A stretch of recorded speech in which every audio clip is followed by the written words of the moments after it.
is Dave. This is Joe. I listened to that podcast and I was like, I'm with it. That sounds really cool. And then Chris Humphrey's hard fouls, and Kevin Garnett pushes him straight into the third row. Let's go. My name is Dave. This is Joe. Let's go. This is the Boston Sports Nerds Podcast, the B.S.N Show. Joe, you got anything you want to say before you go? No, we have talked a lot. We have talked a lot. There's nothing left in the tank. Let's go. Welcome back. This is the 46th episode of the Boston Sports Nerds Podcast, the B.S.N Show. My name is Dave, and I'm accompanied by my two fellow nerds here. To my right, I have Aaron. He is the host of WECP, and to my left, I have Joe. He is the host of Joe's Fantasy Field Goal. Field Goal. Ben Field Goal. That's my new way of doing it. I have, you say it, and then I drop the name of Joe's Fantasy Field Goal. I see. You like it? Yeah. That works. We don't have a review for the Patriots because we already did that. Boo. Yep. Bummer. Bye weeks suck. I will say the Patriots won this week without playing a game. Kansas City goes down. Buffalo goes down. Yeah. Patriots are now tied for first place in the AFC or have a game lead. AFC. Kansas City's got to have 3 losses now. Yeah, I think so. I'm not positive. Pittsburgh won. So they have 2 losses. Yeah. So tied. Yeah. Right. At least with Pittsburgh. I don't yeah. know if anyone else only has 2 losses. Yeah, I think Jacksonville? That might be close. That might be true too. That's interesting. They're still all behind the Eagles, though. But yeah, all behind the Eagles, but that doesn't matter on a conference basis. No. So good to go. I don't there. even think it'll matter on a league-wide basis. Yeah. You know what the Eagles remind me of a lot? What's that? It's last year's Dallas Cowboys. Yeah, I could see that. Jacksonville is 5-3. 5-3. So they're ahead. So is Tennessee. They're tied right now. They're ahead of Jacksonville for the AFC South. Nice. It's not bad. But the Bills go down, so the Patriots reclaim first place in the AFC East. Yep. Which is nice. Yep. And they didn't even have to play to do it. So I like that a lot. And Yes. Right now, the number 1 seed is Pittsburgh. Probably AFC losses. Tiebreaker. Yeah. Because we lost to the Chiefs. The Panthers. The Panthers were the other loss. Yeah, so so I there's wanted to steal. one AFC. Is it ridiculous to think that New Orleans is the 2 seed? I know. That's weird. New Orleans is playing really good football. They are, yeah. What about 2 teams dropping 50 burgers this week? The Rams on the Giants, and who was the other one? Talking about this. The guy for the Rams is fucking 30 years old. 3-0. Who's the guy for the coach, the head coach. Oh, right. Yeah. He's 30 years old. Yep. He's single. Good-looking dude. Yep. Out in L.A. Scale of 1 to 10, what do you think? Head coach of the Rams. Yeah. 30 years old. So you're saying single, slinging that dick. So you're saying he's going in the showers and going. He's a well put together man. He looks like all of Australia. He is just out is there. Is that what you're saying, Joe? Slinging that dick. There's no way he's not. Could be. Could not be. Tim Tebow, Russell Wilson. Maybe not. Maybe he's just like, so hyper-focused on women football? weak in knees, not dealing with that. I'm hyper-focused on my craft. It's his first year, right? He's a first-year head coach. He was okay. an offensive coordinator for the Redskins last year. Nice. So, that could explain why the Redskins suck. He's like supposed to be like a football wonderkin. I thought, Yeah. What? No. I was going to say something wrong, but I'm not going to do that. Yep. I'm going to save Caught that. yourself. That's always good. Caught myself before I put out bad information. So, if the playoffs started today. Yep. Let's do this midseason game. Yeah. Pats would have home field advantage. Yep. So Steelers would, right? Steelers would be throughout, but they would get a bye. Yeah. So it would be Pittsburgh 1, New England 2, Kansas City 3, Tennessee 4, Jacksonville 5, Buffalo is the 6th seed. Miami and Baltimore would be your 7 and 8 seed. God, that is so weak. On the bubble. Oakland's your 9 seed. Fuck them. And the Jets are your 10 seed. Jesus Christ. 3 of the top 10 teams in the AFC are in the AFC East. And then the NFC. 4 of the top 10. Sorry, 4. Yeah. Patriots included. All 4. Yeah, all 4 in the top 10. But that is weak. That is it's weak sauce. Once you get Baltimore. Yeah. Is awful. Right now is 4-5. Baltimore couldn't score on the Patriots defense in week 1. If you took the week 1 Patriots defense against Baltimore right now, they would put up like 3 points. This is well spent money by Baltimore. Yeah. Jesus Christ. So that's tough. NFC, Philadelphia, obviously 8-1. Right, yeah. And then New Orleans 6-2 is the 2 seed. Minnesota is the 3 seed. LA is the 4 seed. Carolina is your 5th seed. That's scary because they're not playing utterly well, and that's going to change because what's his name's hurt. And Dallas is your 6th seed. Wow. And then you're obviously 7 and 8th is Seattle and Atlanta. What about my boy Dak doing his thing? Seattle lost last week. That's right. Yeah. About my boy Dak doing his tang last week. 3 touchdowns. Mm-hmm. 2 in the air, 1 on the ground. Only had 190 passing yards. Yeah, it wasn't great, but efficiency was the reason they won. So, efficiency. Efficiency. So we do have the Denver Broncos, who were not listed in the top 10 AFC teams, right? What is it? Denver was not in the top 10 AFC teams? No. They lost again. This is 4 games in a row I think they've lost. Denver is the 14th seed. 14th seed out of 16. So they are 3-5. Yeah. Wow. So you have the Browns and the Colts below you. And then the Broncos. Yep. Wow. They cannot figure it out on offense. Who's the so you have wow. Oh yeah. Well, so if you look at it Cleveland's winless? Is North. Yeah, AFC North, yeah. Baltimore. Indy's North. No, South. Oh, they South? AFC South, yeah. And then Denver's the West. AFC West, right. Wow. And then the New York Jets, who are in last place in the East, are the 10th best team. That's crazy. And then you have the Chargers the 13th, which, West. Yeah. And then Cincinnati, North. Yeah. Houston South, Jets obviously East, Oakland West, Baltimore North, Miami. So it East. just goes. Yeah, it's like north, south, west. It's east, literally north, south, west.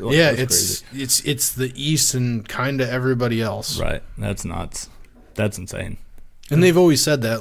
Can you imagine if you took some of these teams that for all those years that played against each other, the Jets and Miami when they were semi-good, and you had the Patriots were playing good, right?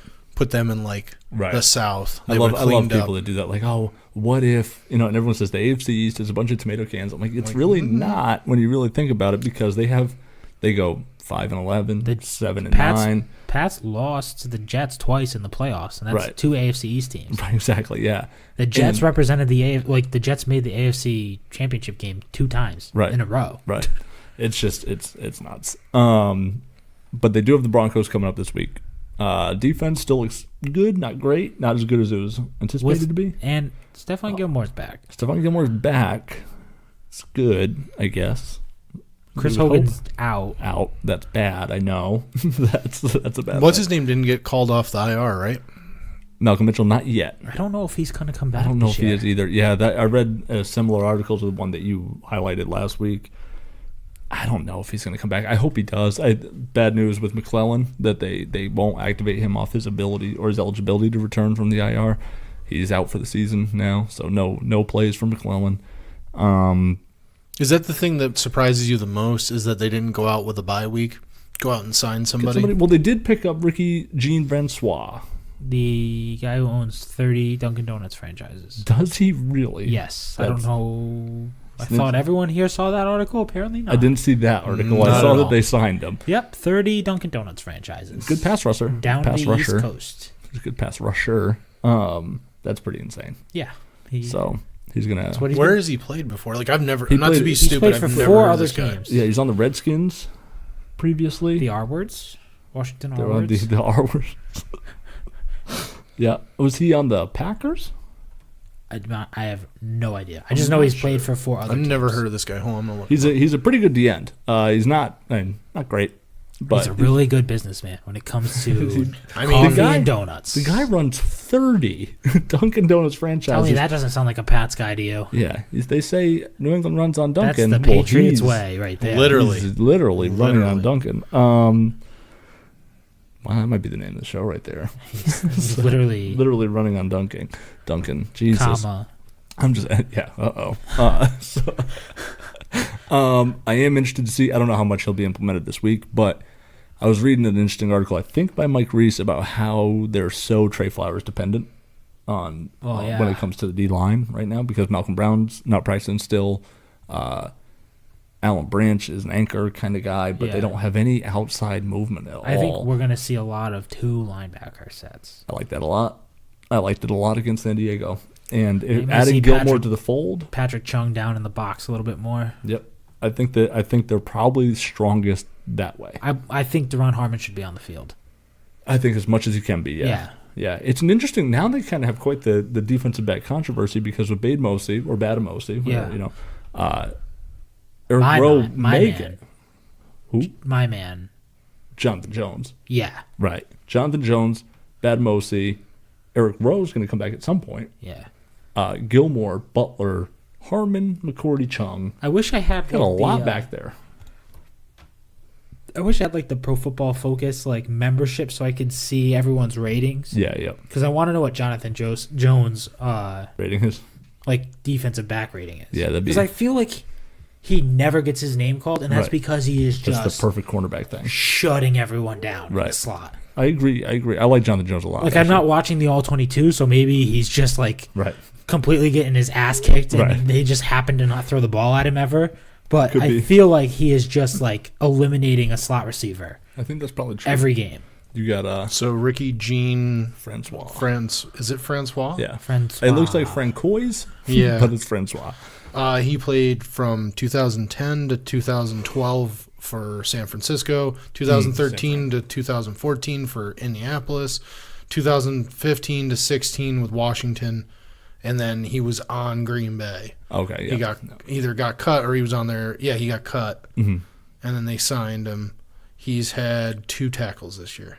Okay, so not a good year for Green Bay. No. Year before, 2016, he had 32 tackles and 1.5 sacks. His best year was San Fran, I'm assuming. 2014 for Indy. He had 28 tackles, but he had 3 sacks. 3 sacks.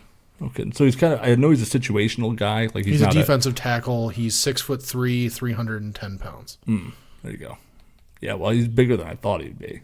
I thought he was more of an edge guy, not edge like Von Miller type, but I thought he's kind of like the who's the kind of guy I'm thinking of. Like Dominique Easley, kind of like where he can move, like play inside and out, like because when they had Alan Branch and Will Fork his first year, he would play that big guy on the edge. You know what I mean? To also tie up 2 guys if possible. So sounds like whatever happened. Depth move. Yeah. Whatever happened to the guys like Elvis Dumerville and like these like wicked short, stout, just pass rushing monsters, and they all vanished.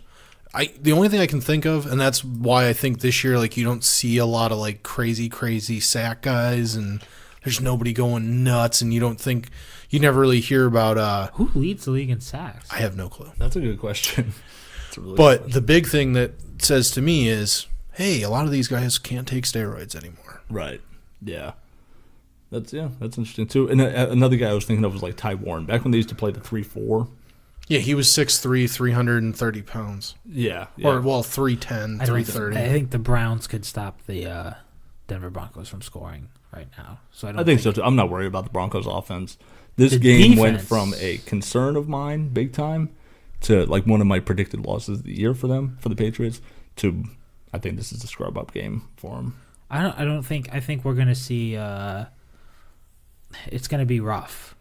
For the offense, I still think it'll be a struggle. It'll be a struggle, but I think that they should win that game. Like, here's a quick guess. I'm not throwing it down as my prediction, but something like I wouldn't be surprised if they won 17-10. Yeah, you know what I mean, something like that. Remember how we were saying we should really kind of really seriously look at Calais Campbell. We're probably not going to be able to pay him, but he's a guy you should look at. He leads the league in sacks. He's got 11 sacks. Yeah, I think he had like 3 sacks in a game. He's got 11 sacks this year. Yeah, they paid. He also got fucking paid. Yeah, he got paid aid, like big. And DeMarcus Lawrence for Dallas has 10.5. Yeah, really. Wow, that's a low key. I would have lost that bet. Calais Campbell is a fucking. He's a monster. You know what? Von Miller has 8. You want to know what? You know Calais Campbell's size is? He's 6'8". That's crazy. 6'8", like 300 pounds. Yeah. Went to the University of Miami. Gigantic human being. That's crazy. So, yeah, I think defensively for the Broncos, it's a tough matchup for the Pats. I'd be interested. They have great man-up corners. What do you think? I'm willing to bet that this is a very running back involved game plan. Like running the ball or James White type? James White type, like San Diego out type of the game. backfield. Yeah. I agree a lot. Maybe running the ball too, but Yeah. Denver has been decent against. Mm-hmm. Well, I don't know. You seem to have like two completely different Denver defenses that decide when to show up in. Right. Like Denver shut Ezekiel Elliott down to the point where they had 9 rushing yards in a game. Yeah. And then Orleans Darko ran for 150 yards on Denver. Yeah. So you don't really know what Denver defense are you going to get. That's true. It's in Denver. That's what I don't love. I don't love that. The Giants beat Denver in Denver. Yeah. Yeah. I mean, but but you have Tom Brady. Yeah. If you ask ESPN or anyone that hates New England, right? Yeah, it's Tom Brady can't play in Denver. That's true. Yeah, I wasn't sure which way you were going with that. You kind of left that open ended. Like you have Tom Brady, he's the GOAT. He'll be fine, right? Isn't he the best ever? And I thought you were going to antagonize him. I was going to do that, but then I got into an argument with Denver fans about the last time they played. I think they won like 17-3 or something like that. Denver just couldn't move the ball. Mm-hmm.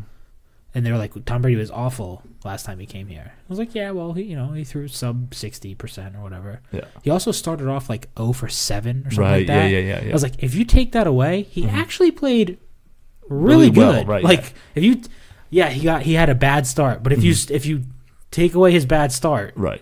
Once he started completing passes, right. he torched you guys. If he went, like, let's say, 11 for 18 in the game, and he started off 0 for 7, that means that he was 11 for 11 for the rest of the game. Yeah. And 11 for 18 sounds really bad. Yeah. You know what I mean? Like oh, God, that's not great. How come they didn't go out and, like, try to make a move with, like, you've already done a trade with Indy this year, like, 2 essentially this year. Yeah. Why didn't you try to, like, hey, we'll give you, like, a next year's 7th round for the rights to Anquan Bolden?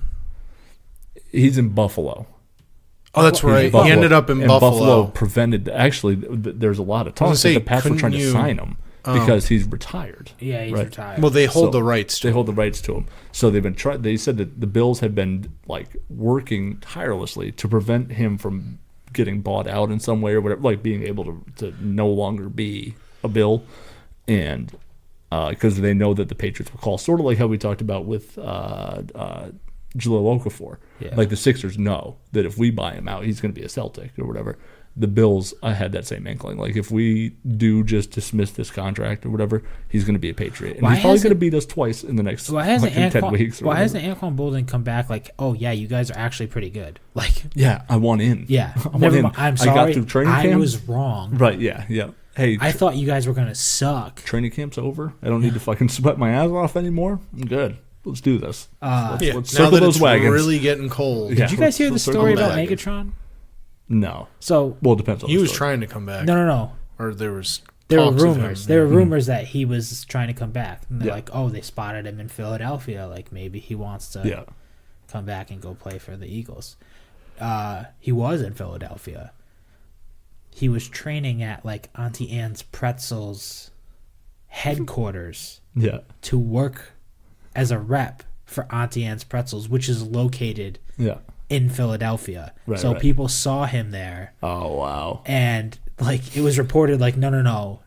He's working for a pretzel. He's going to work for a pretzel place. They're like, shut the fuck up. He's coming to play football. And then like there was a picture of him in a mall, like with Auntie Anne's like like a get up, like a uniform on, and they're like, oh, remember when I was like, oh no, he's training to work for Auntie Anne's Pretzels? I was right, bitch. Yeah, no, he's working at Auntie Anne's Pretzels.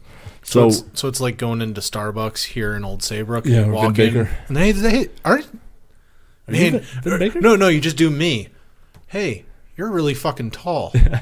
And then walk away and not realize who the fuck he is. You know what I want to do so bad? Well, I wanted to do this. Now that I know that he owns it, it's different. I thought that he fell so far off the wagon. No, he was just a barista. He was just a barista, and I wanted to go in and order barista. Barista. He's a barista. No, barista. Is it? I'm just going to call him that anyway. Barista. I don't... A barista? Guys, you're and ruining my baristas? joke. No, yeah. I'm burying it you're because it's ruining about my joke. Starbucks. Anything about Starbucks is awful. You brought it up. So, so let the record state. Touche. I wanted to go in and order a drink and say my name was Vin Baker, so he would have to say it out loud, like Vin Baker, Vin Baker. He would just give you the most evil, like. I don't think he would read it. I don't think he would. I think he'd be like, "Is there a baker here?" Yeah. Baker. I wanted to like totally humiliate him because I thought that he was working. No, there, no, and no, then I no. found out he owned it. No, he owned a restaurant in Old Saybrook as well, and that closed down. Yeah. So that never would have flew, but because then it would have been like, yeah, I own it. Oh, the owner? Yeah, Like, you mean he'd the be like, owner? "Oh, thanks for buying me a coffee." Yeah, and right, walk thank away. you. Yeah, right. He just makes it for you and starts drinking it. Yeah, like, I'm on to you, you fucker. I thought it was for me. Yeah. Anyway, fucking like, all right. How about you come back He up used to here and be- order a coffee with your real name on it, He used to asshole. be my buddy's neighbor, and there was some sketchy stuff going on in that household. Where was this? In Mystic. Mystic? When he got signed to or traded to the Celtics or whatever. Yeah, because he had to sell the house. He had one in Durham, Oh yeah. and he had to sell it. I don't know where he lives now. Yeah, I don't know where he lives now either. I mean, it's not like we stalk him. He lives in that Starbucks. That's it. Yeah, he He lives in rents the, out he lives in the basement. attic. There you go. So I really have nothing else about the game except for predicting scores. Well, I was gonna say the big thing about it is like Denver's going nowhere. Yeah. Hopefully, New England's and I always say that because I'm still like I'm not on the edge, but I'm the guy that's like I'm not fully committing to this team's gonna make it all the way until I see something like insane. Yeah. Well, I think, and this is kind of looking down the line here, but Pats really need to win because they need to beat. Good teams. They need to beat this. this. They need to beat the Steelers for the number one spot, in my opinion. Because if they end up with the number one, like I think they could still make the Super Bowl from the number 2 seed or whatever. But if they get the number 1 seed, it almost ensures that Pittsburgh and Kansas City are going to have to run into each other in the playoffs, which means you're going to knock one of those teams out, and they're going to have That's to an come to important you. Right. Yeah, Like and nobody they're gonna have to come to you. Pittsburgh Nobody- in New England is fucking awful. Yeah, well, nobody wants to go. Like we can, New England. I say we. What the hell? No, no. But New We England do it. can go to Pittsburgh and play. Right, That's yeah, not the right. issue. Kansas City is a whole nother story. I don't want to go to Kansas City. Nobody wants to go to Kansas City. I don't want to do that. I don't think I'm more worried about Pittsburgh keeping the number 1 spot than I am Kansas City. I'm more worried about Pittsburgh keeping the number 1 spot. I agree with you, but I want to not play in Kansas City more than that. I'm more. Well, I don't think the Pats are going to end up with a worse record than Kansas City. I could Right, see a right. scenario where the Pats end up with a worse record than Pittsburgh. I don't see where they end up with a worse record than Kansas City. I agreed. I 100% agree. But the other thing, let's stay on. I'm just going to keep it on New England. Yeah. Have you seen the new teasers for the new 30 for 30? No. It's going to be Bill and Bill. Bill Parcells and Bill Belichick. Oh, wow. Fucking And they're gonna that's make a good one. that They're is going to make porn. them sit down Yeah. and talk. And they're going to talk about. No, this can't be real. I watched the trailer this morning. There's That's no awesome. way they made Bill Belichick sit down and speak words to anybody. And they Dude, talk he's about been and they talk chatty about Cathy. they talk about Parcells leaving and making Belichick that like they show the footage of him being like, yeah, no, Bill Belichick's gonna be the new head coach, and then Here, Belichick walks up here's there, my letter of here's my resignation. resignation. Right. Oh, my and then God. like So I and they just show them like sitting down, and they're like, in some there's like 2 or 3 players that they like just show quick snips of them being like, there's no way to get those 2 guys sitting down next to each other, and then like they're Right. you guys ready, and they're both sitting there, and they're both like, yep. Yeah. Like they This just is, both have this very stoic look on their faces. sounds Like, amazing. good segue actually because I just finished reading / listening to Brady Belichick. From Darkness to Dynasty by Jerry right. Thornton. Yeah. And one qualm I have with the book is that it ends like the last chapter is after they win their first Super Bowl. So he doesn't talk about The any dynasty. He has the epilogue where he like touches on it, but the last like in-depth chapter is the up to them beating the Rams. Yeah. And then he does like a quick epilogue and runs through. He just like touches on the Success after. success whatever. after. Right. But I learned a lot more about the Belichick Parcells situation from that book, like leading up to it. Yeah. And Belichick resigned from the Jets not because of Parcells, but because the owner of the Jets that he got along with Yeah. died. Yes. Yeah. and they sold the Jets to Woody Johnson. Yeah. And Belichick was just coming off of the head coaching stint he did in Cleveland, where the owner just picked up and moved the franchise to Baltimore. Yeah, and he didn't want to. And he was like, I'm not dealing with any kind of owner issue. Right. Which is why when Parcells was here before, Belichick was an assistant. Right. And Belichick and Kraft hit it off. Right. And so he knew that, like, I like Robert Kraft down there in New England. Yeah. He's building Robert Kraft passed on, knowing he would have to give up like draft compensation to get Bill Belichick. Yeah. He passed on signing Dom Capers. Right. At the time. Yeah. So it was just like people who like don't want to give Robert Kraft credit for the team. Right. He saw something in Bill Belichick. No, of course. Yeah. Because he could have gotten a head coach that was successful, like a very successful head coach that was out there on the market. Right. And he chose to pay even more in like draft capital and shit like that to get this guy who was pretty much unproven as a head. Like he had the stint in a bust in Cleveland. He was the thing is, I'm one of the guys who thinks Brady is more important than Belichick is. He had because I always bring up the fact that Belichick is like sub 500 without Tom Brady. Right. For his whole head coaching career. His time in Cleveland, the Cleveland team he took over. Yep. By the time he got all his pieces in, they were in the playoffs and they beat the Patriots. Right. So, I mean, he is a genius. It's a little bit of both, like because they were 10-6 his first year. Cleveland. Yeah. And then got worse for 2 years, but that's when he started implementing his guys. Like he was drafted, he was whatever, and then the year after he left, they were good. Yeah, so it's sort of like his quarterback Bernie Kosar. He cut him. He cut. Yeah, he's the guy that cut. Yeah, he's the guy that cut Bernie. Or he Kosar, didn't cut him, but he sat him. Something. Yeah. He played Vinny Testaverde instead. Right. So I mean, it's not like he had a terrible quarterback. Now, is it true? I read a story a long time ago, and I don't know if it's true, that Parcells told the Jets that he would not take his guaranteed money on his contract if they named Belichick the coach. No. So fucking Bill Parcells is a goddamn genius. Yeah. He knew that if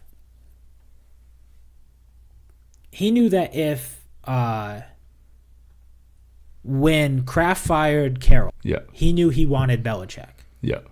So what he did was he put like a poison pill in his contract that said, if I step down from being the Jets head coach, the next head coach has to be Bill Belichick. Right. This is literally written into his contract. Yeah. So that way the Jets had to get compensation for him.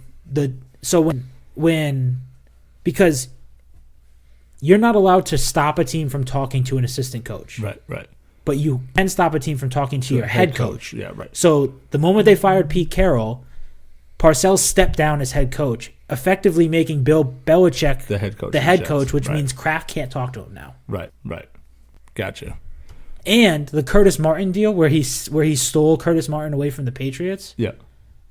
He's so fucking smart. Parcells? Yeah. He's brilliant. Yeah.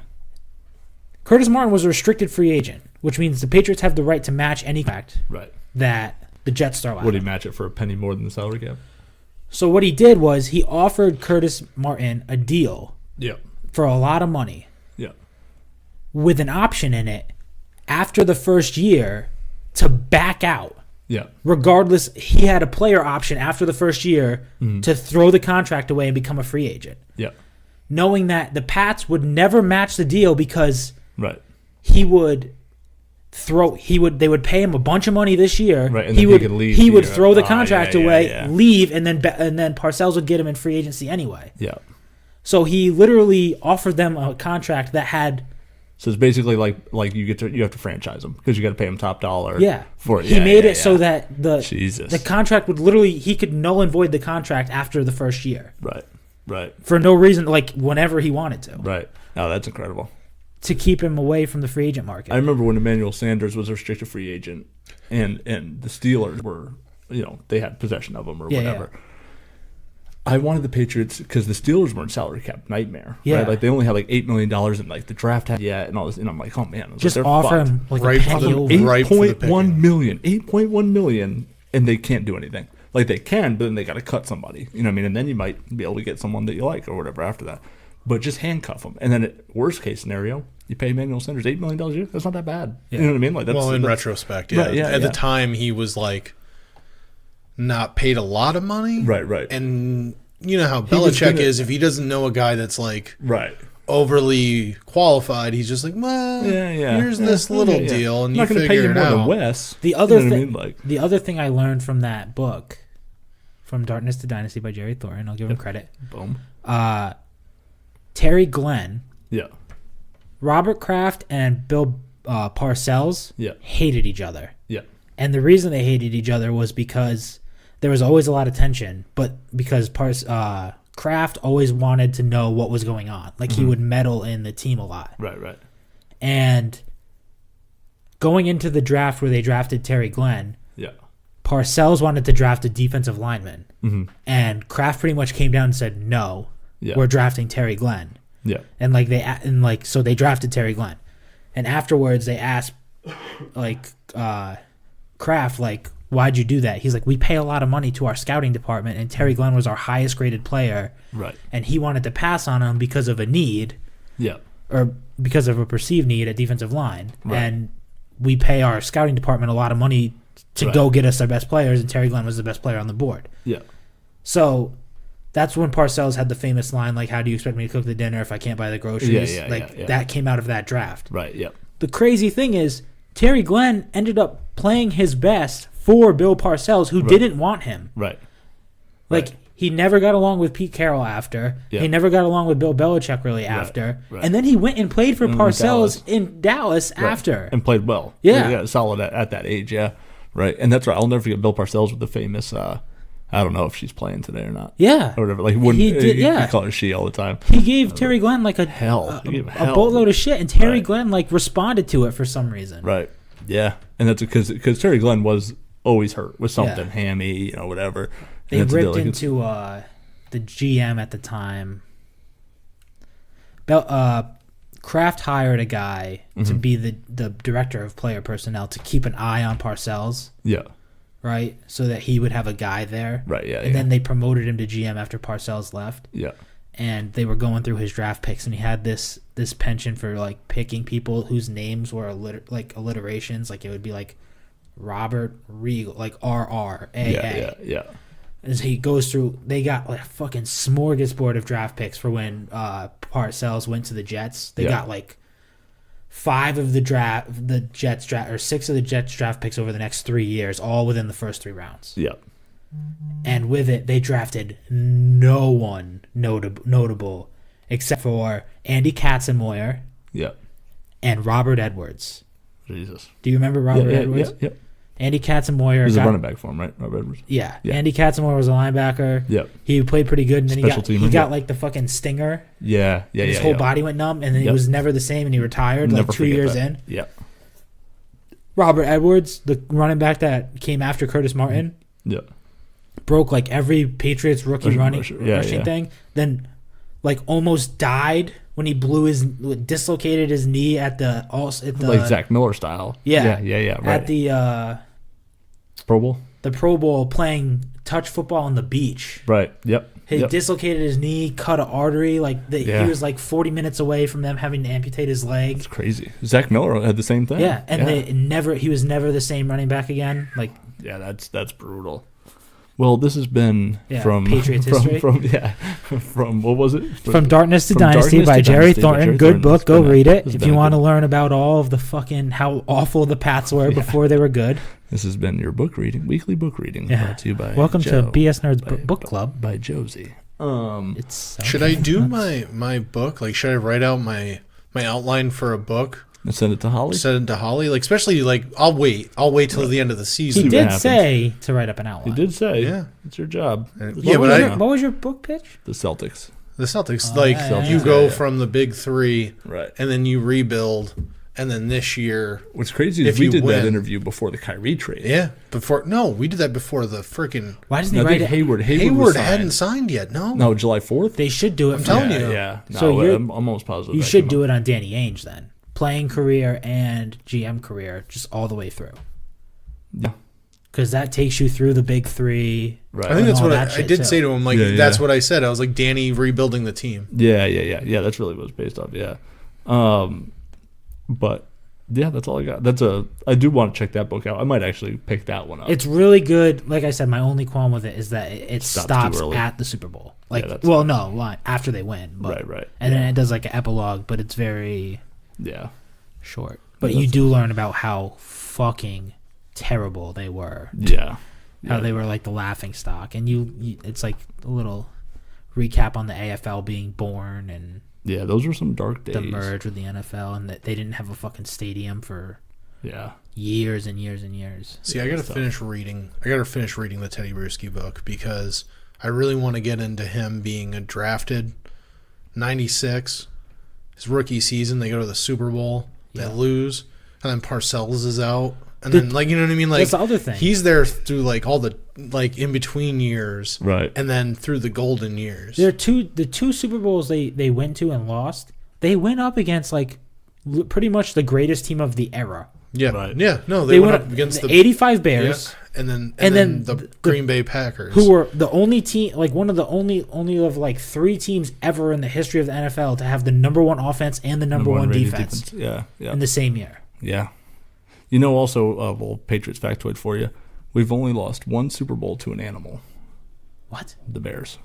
Oh, like team we logo? We lose to the Giants, Packers, and the Bears, and then the Bears, and then we've beaten Rams, Panthers, Eagles, Panthers, Seahawks, Falcons. We do real good against birds. Yeah, I was gonna say birds. Real good against birds, right? Yeah, cleaning up. Yeah, cleaning up, nice there. And the Patriots are also the only team to lose a Super Bowl in the 80s, 90s, 2000s, and 2010s. Damn. Yeah, that's not a great stat, though. Not a great one. But let's get into some predictions for this week because I'm excited to see what happens here. Is there... All you got to do is make a decision. That's it. Take a look inside my crystal ball. Oh, and by the way, I called my shot.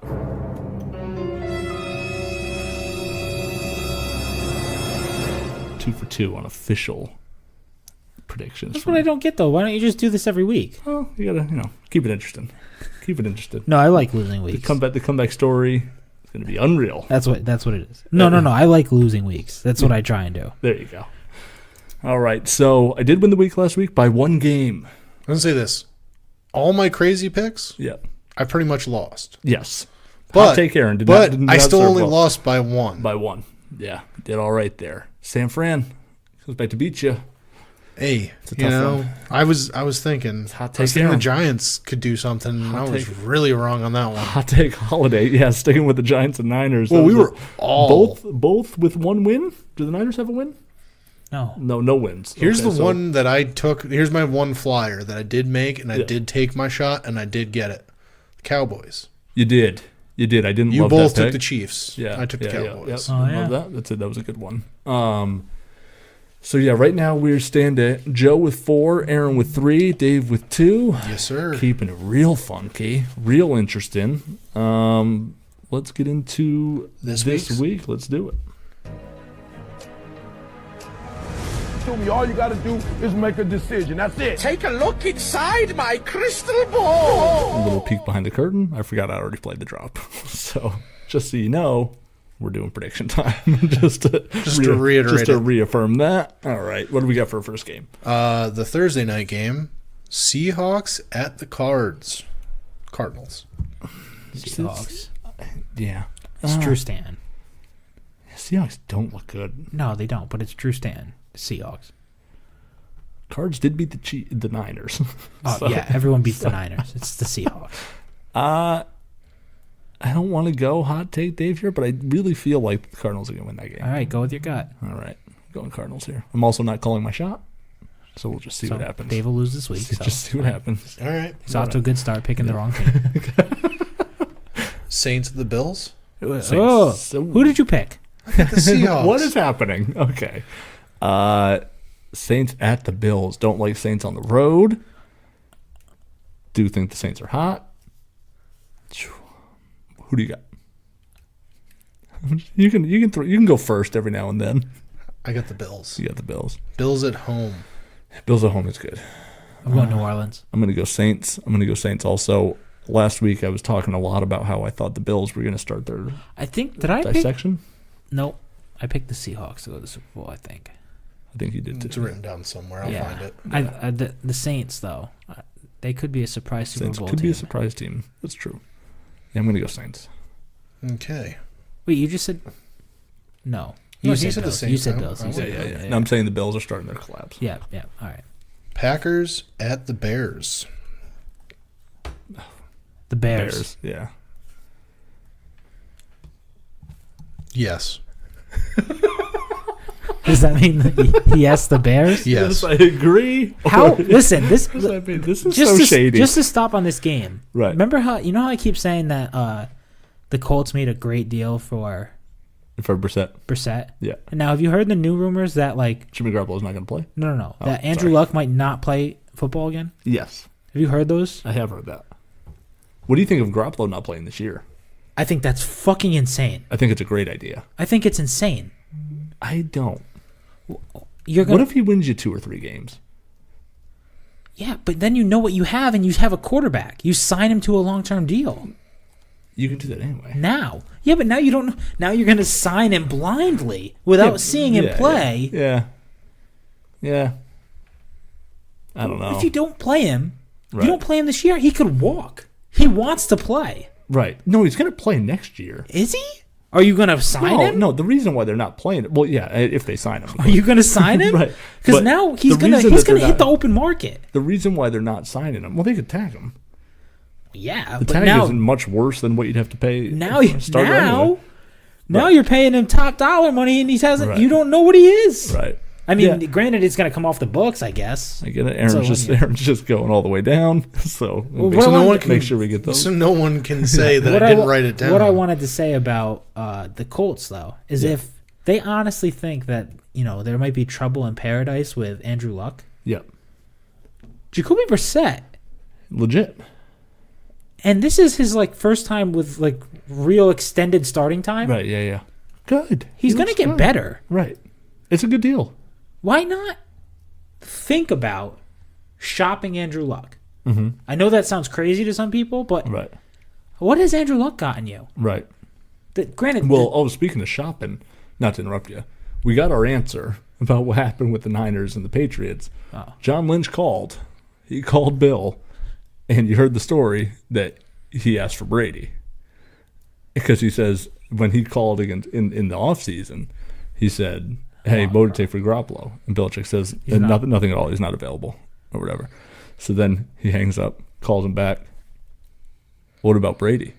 And then Bill supposedly says, what did you just ask me? And he says, well, if Garoppolo's untouchable, what would it take for Brady? He goes, did you just ask me if I would trade Tom Brady? And he goes, yeah. He's like, I'm not interested. Then he hung up. So they worked out a deal, obviously, about Garoppolo later when they found out that deal wasn't happening or whatever. But that's But after I credit John Lynch's balls. Would you be like, hey, 3 first rounders? Who do you think you get more for? I think we brought this up at the bar, right? It's got to be Tom Brady. Yeah. You get more for Brady? I say that because I know that it's one of those things where if you get Tom Brady, you go out and get 1 or 2 offensive pieces, draft an offensive line. Right. Listen, if you don't already have it, just go. After what you saw them get for Garoppolo, could you imagine the reaction in New England if they traded Tom Brady away and got less than just 1 second-round pick? Right. Oh, of course, yeah. Oh, people would fucking lose their mind. Belichick might ruin his entire fucking reputation. Right. Just his entire legacy. Well, you got to think about... This is the guy who traded Tom Brady away for a fucking third-round pick. Not to go too far down this rabbit hole, because I do want to get through the predictions, but that reminds me a lot of fucking Theo Epstein trading Nomar. Yeah. I mean, not that Nomar was the level of Brady success-wise, but he was as much of a shortstop of all time. Right. So. But he was he was a cult fucking following in Boston. Like he was Nomar, you know what I mean? Like everyone loved him.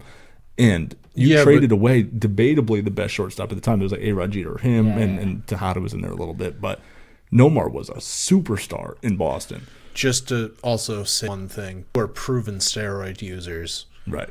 2 are not. 1 is suspicious. Mm-hmm. in Noma. Right. Yeah, that Sports Illustrated cover. Yeah, not good. That V cut, which is legit. The whole point of me Trade luck, fucking do it. I'm with you. This is why. The only reason I say it, you see what Jacoby Brissett is. Now you look at the Packers. Brett Hundley is awful. Right. So obviously there is a gap between the other backup quarterbacks in the NFL, Drew Stanton, and Jacoby Brissett. He's clearly above them. Right. You know what I mean? Right. So he's a top level backup quarterback. Yeah. And a mediocre starting quarterback right now. Yeah. Right. Yeah. And he's mediocre on a team that he didn't start the season with. Who's not a good and it's not a good team. It's not a good team. Right. No, and I'm not saying that as a slight. I mean that as a compliment to him. He's an average quarterback in the NFL right now on 10 weeks with a team that sucks. Yeah. Like, God bless him. If you build Is it 10 weeks? This is week 10. But I'm saying like he hasn't been on the team since week 1. Right. Yeah, that was week 3, 2. No, was it right before season I don't opener? think it was the season opener. No, it was like week 3. It was week like 2 because they got 2 or Desore. 3 they traded for him, and then he missed one more week, and then he started. Yeah. So he's been there for maybe at the most 6-7 weeks. No, the moment they traded for him, he started the next game because I think he started with like 6 game or like 6 days of practice. Yeah, maybe. Yeah. So he's got like 6 or 7 weeks at the most. Right. Yeah. And that's not even like, hey, you move there in the off season and you figure you go do training camp with that team. You just like, hey, find an apartment for the next 12 weeks. Right. And if the GM is even competent at all, just build the team around him. Right. You know what I mean? It might take some time, but you have a young quarterback who's playing good early. Right. They think they still have Peyton Manning. Right. And Andrew Luck. They'll never trade that guy. But unless it's another health issue, and then they're like, all right, we have especially you trade Andrew Luck now before anyone knows what's going on. He's never going to play football again. He's already under contract. Wait till he's healthy. Yeah. I would say, if you can, maybe in the offseason. You know what I mean? If you can say, oh, he's playing. And then you could help that rebuild. Right. Yeah. I'm with you. I got no problem with it. All right, we can move on. All right. I just wanted to point out how much worse Brett Hundley is than Jacoby Brissett. Point validated. So what do we got? We all picked what Chicago? Was the last one? All Bears. We all went Bears. Bears. I went yes. All right. He went, you went Bears. He went yes. Not a team. All right. That's a network that plays Yankee sports. You're welcome. There you go. Browns at the Lions. Hot take day out in full effect. Lions. Though that Josh Gordon, though. Couple weeks. The effect might be real. Yeah, it'll be really good to have a quarterback who's going to throw it somewhere in his general vicinity. Right. Yeah. I mean, yeah. Right. I picked him up on fantasy. Why not? Keep a league, 10th round. If he I picked up Danny Woodhead. Nice. That's a good one too. Yeah, he's coming back. Why not? Steelers at the Colts. Steelers. All that talk about Jacoby Brissett, I still think the Steelers are going to win.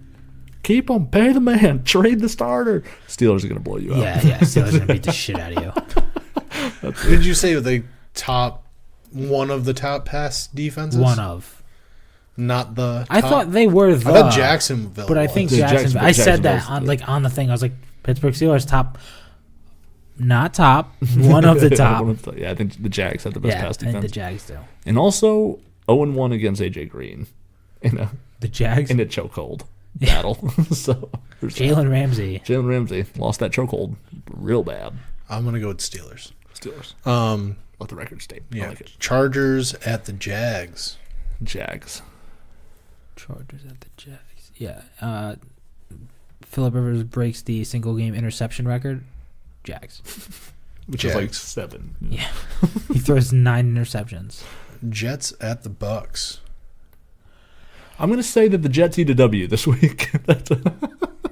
You guys realize what this quarterback matchup is?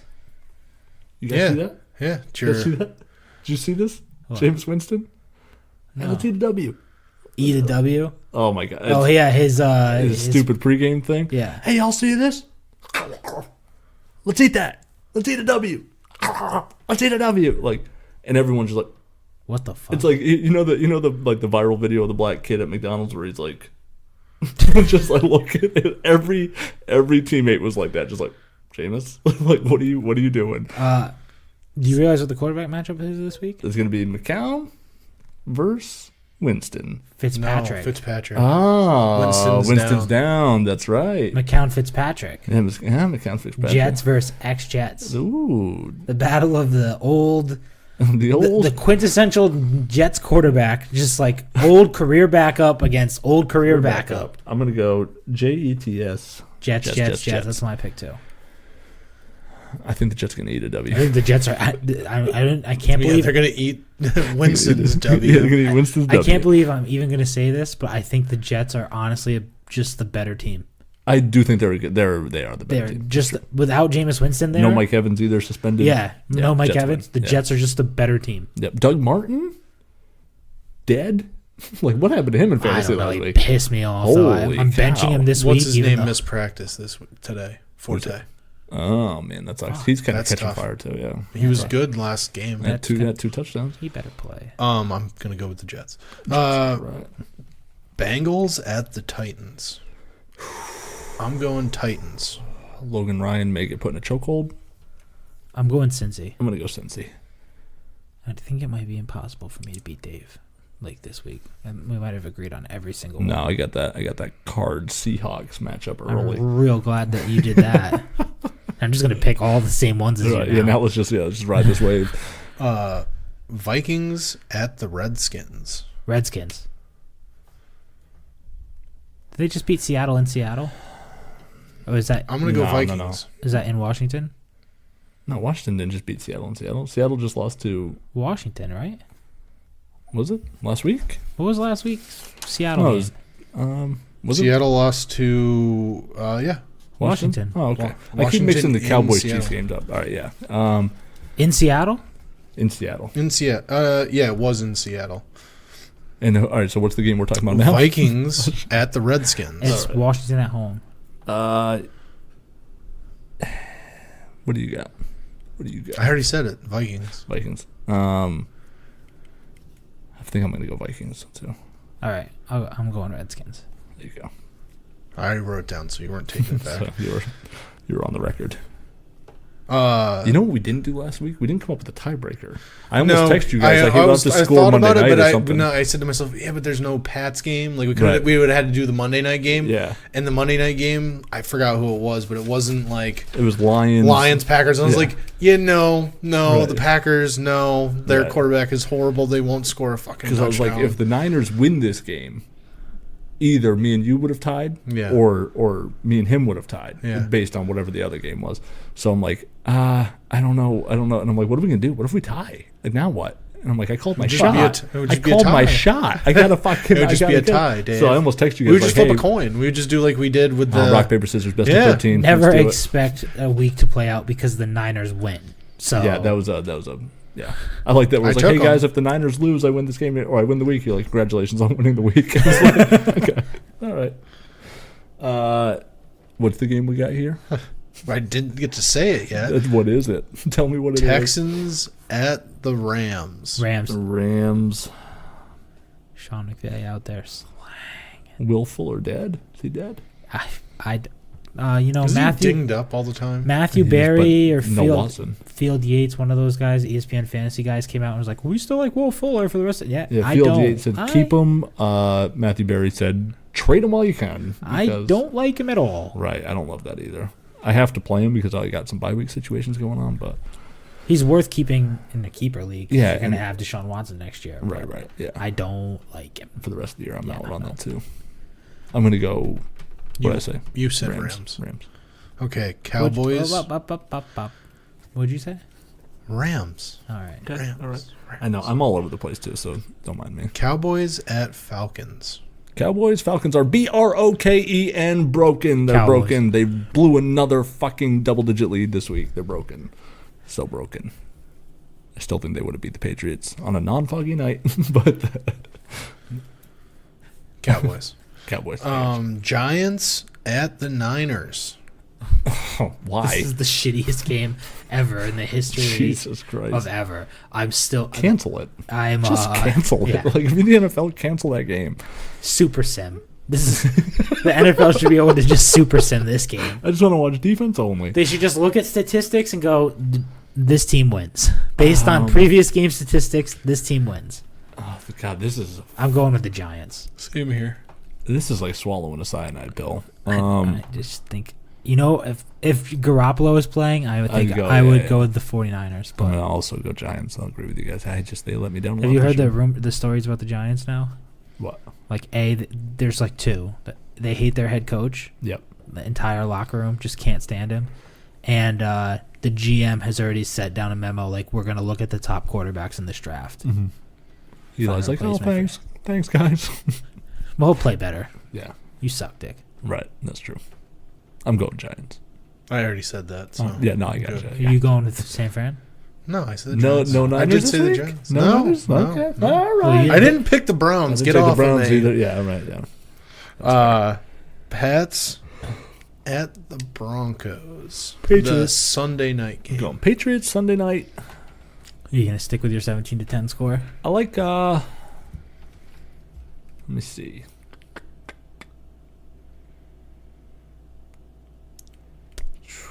Do. I don't know. Anyone can chime in here. Well, I'm thinking. I don't know. I don't know what I want to put. Okay, so I'm gonna go with 27-10. 27-10. I'm going 24-6 Patriots. I was gonna go 24-13. Fuckers, let me set up the fucking line. There you go. Like everybody just go underneath there. Yeah, just so check. you're well, best. I mean, anything over, you hit. Yeah. You know what I mean? Like, you're good. If it's fucking like 29-20. 29. Yeah. It's one of those scores that I might throw out there Worst things have someday. happened. One of the worst things have happened. What game started out with a fucking safety? Was it? Yeah, there was like 2-0. Was that the? This is the Seahawks game. Yeah, Seahawks started game. out with a safety. Yeah, they're up 2-0 for like the first quarter and a half. I'm like, hello? Didn't the Pats have a safety last week? Yes, they did. Yeah, but it wasn't the first fucking score of the game. Like, I'm just sitting there and I'm like, did somebody kick a? No, that's a Pats 2-point safety. Yeah, I didn't like that safety call. As an observer, I didn't think it was a safety. Oh, that's when the guy ran back. His forward progression, I thought he was down to 1, but doesn't matter. Yeah, we had this discussion. Dave, it's 2 points for the Pats. Right. Shut up. And the ball. Yeah. But which we turned to a field goal like most of the day. So we got 5 points out of the deal. 5 points out of that. Your homer shit fly. Right. It was a safety. And then he got in. He got knocked back into the end zone. His feet. See, I was gonna say I watched it. Think they once they did the replay. I was like, oh yeah, no, he got hit into the end zone. They deserve a safety for how doing that stupid play. Absolutely. that right. return was anyway. Yeah, punishable by 2 points in the ball. Yeah. So the Monday night game. This is the big one. Right. The Dolphins at the Panthers. You go Panthers. Is what's his name injured? Who? Fucking Cam? Yeah, Super Cam? Yeah, the greatest quarterback of all time. I haven't heard that, but that's my word is not gold when it comes to that. I didn't think so. I thought he was dinged up. He's been dinged up all year, I think. He might be dinged, but I think he's playing. I haven't heard that he's not gonna. I'm going. It's gonna be like a fucking game day decision. I'm gonna be like, yeah, Panthers, and then friggin' he doesn't play, and I'm like, oh yeah, it makes sense. I think the Panthers get better if Cam Newton doesn't play. I'm gonna go with the Panthers. That's Joe's hot take. Always fucking this backup quarter's better. Wow, that was a bunch of words. This would be a very interesting game if Ryan Tannehill wasn't hurt. I think. Yeah. No, Jay Cutler. Yeah, Jay Cutler makes it uninteresting. Right. Yeah. It's true. Anyone who just sits there and smokes cigarettes before he hikes the ball. Yeah. Fuck it, I'll go with Panthers. He puts the cigarettes out on the center's ass. Don't say that. I'm a center. I don't like that. Makes me very uncomfortable. Don't center for Jay Cutler. Quick. So, yeah, that's going to be an interesting week. We're not very different down the road. You picked the Cards. I picked the Bills. Dave's not going to win because he didn't call a shot. Right. I picked the Titans. And I don't know if I should be more impressed that you win every time you call your shot or not impressed because you just don't call your shot every week. Just wait. Okay? It's coming. It's like you know how mediocre you are at picking, so you just know when it's coming. Right, exactly. Yeah, it's like, okay, I'm definitely going to lose this week, so I'm not going to call my shot. He looks at the matchups and goes, I'm going to go crazy in this one. So fuck it. I didn't call my shot. He looks at the matchups and goes, I'm going to pick Cardinals first week, not calling my shot. Not calling my shot. Not going to do that. I'm going to pick Drew Stanton over the Seahawks, not calling my shot. Yeah. I'm picking... I don't know. That's a tough game. I just think the Seahawks are so inept. Is it a tough game? The Or Seahawks are you picking the wildly wrong inept. team? The Seahawks are wildly inept. Yes, but the Cardinals have Drew Stanton. Did I mention this yet? Yes, I know. You know, we had one of the best quarterback matchups of all time last week. Yeah. Oh, yeah, the Drew Stanton versus... CJ Beathard matchup. John calls him Beat Hard. He's like, I refuse to believe that his name is Beathard. He's like, there's two E's in there. Or an EA in there. Yeah. And I'm like, that's definitely Beat Hard. Beathard. Yeah. I think I called him Beathard. Beathard on one of the fantasy field goals. John calls him Beat Hard, and I like that. Beat hard. Beat Hard. That's a masturbation joke. It is. You can fit that in there somewhere. Also, quick NFL news. Jerry Jones is going all Al Davis. See this? Trying to get Roger Goodell fired? Might sue the NFL. Over... Roger Goodell. That's the... Wait, I'm what? suing him over this fucking Just guy. like, I don't like Roger Goodell. Yeah, wants him out. Al Yeah, but Davis. he got to have grounds for suing. Like, what is his case? He's probably going to do very similar. I mean, not similar, but similar in the aspect of he's going to do very similar to Raiders former Al owner, Davis, Al Davis. Fuck this guy, Jerry Jones. But here's the thing. The only problem with that is he's going to do that, and the same thing's going to happen to him like Al Davis. Mm-hmm. He's going to have a horrible team for years, right. and you have all this young talent. Your mind is going to, because he's the same thing as Al Davis. He's the head honcho. He decides who they draft. And cooks the dinner and everything. Dead serious. And as much as you want to like rag on it, that's going to affect the team when you have this good young talent. I hate their running back, but they have a great team. Right. Fuck this guy, Jerry Jones. Why? Because What's your excuse? This is the same guy who gave the Patriots a load of shit after Robert Kraft came out and was like, the fucking commissioners, like, I don't agree with him. Right. When they gave Tom Brady the suspension, and fucking Jerry Jones came out and was like, the commissioner's doing a great job, take your punishment as is. And now his player's getting run through the mud, and he's throwing a fucking hissy fit. Right. For the same shit. Well, and what like, it is what did we say? When they start coming for you for shit that you don't think is worth it, you're going to bitch and complain, and now I don't want to hear it. And now I don't want to hear it. Now you sit there and take your fucking punishment. Well, here's the thing. Just like you wanted Robert Kraft to do. If they were going after a running back on the Cleveland Browns, we wouldn't hear about it. Nobody would give two shits. It's the fact that I don't think that he's on the Cowboys. I think that he's one of the top 3 running backs in the league. No, I think the Cowboys plays a big part of it. He is on, and I was talking to one of my friends. You met Ozzy on Saturday. Yep. As he said, we're America's team, man. Like, as stupid as that. No, it's also bullshit. He shouldn't be suspended. He got cleared of all charges. I think what is The happening NFL with the is NFL, overruling a court of law. Which they can. That's you signed that contract to play in that league. I think it's bullshit. Right. This is the reason why he shouldn't be in charge of the league because he doesn't. He makes the rules as he goes. But here's the other problem. If Jerry Jones and I'm Robert not trying Kraft, to stick up to Roger Goodell. No, he's but a piece of shit. No, but here's the thing. At the end of the day, if you want to blame anybody, blame the owners. You fucking voted them in, and you still keep letting them stay. I'm just annoyed that Robert Kraft tried to warn you guys about this last, when the whole thing just went down with Tom Brady. He was like, "Listen, you guys you have control over this. If you get in his ear, win a Super Bowl." If you get in his ear, you can fucking, you can stop this shit from happening. And they didn't want to have it, but now it's happening to Jerry Jones, and he's throwing a fucking hissy fit about it. Right. Yep. Think about it. He had arguably at one point the best team in the NFL. And if you think Tom Brady's going to not be Tom Brady after a 4-game layoff. I'm just saying, like, at one point he thought to himself, well, I could win a Super Bowl here. I'm not going to speak up too loudly about it. Right. Now, hey, I'm in the hunt, but I'm not the number 1 seed anymore. Right. And he caught a lot of flack for what he came out and said about the whole. I don't want to get into the whole kneeling bullshit because that's where some people try to segue it. I think in general, Jerry Jones has some issues when it comes to like taking a step back, not being the hands-on guy that he is. But that's the owner of, and I'll say it again in parentheses, America's team. They sell the most jerseys every year. Yeah. They're the most watched team. The most valuable franchise. And at this point, the kneeling thing is dead. No, I know, but like just don't bring it up anymore, and it's going to die. Like no one even talks about it anymore. No, that's what I'm saying. Like, I don't really want to bring that up. He was I'm part of that. I'm talking about Jerry Jones. Right, yeah, like Jerry Jones needs to just let it Right, die. right. And but I think at this point he's at the point where he's like, well, I'm kind of like the Patriots. I have to kind of double down and say, well, I'm standing by where I stand. Right.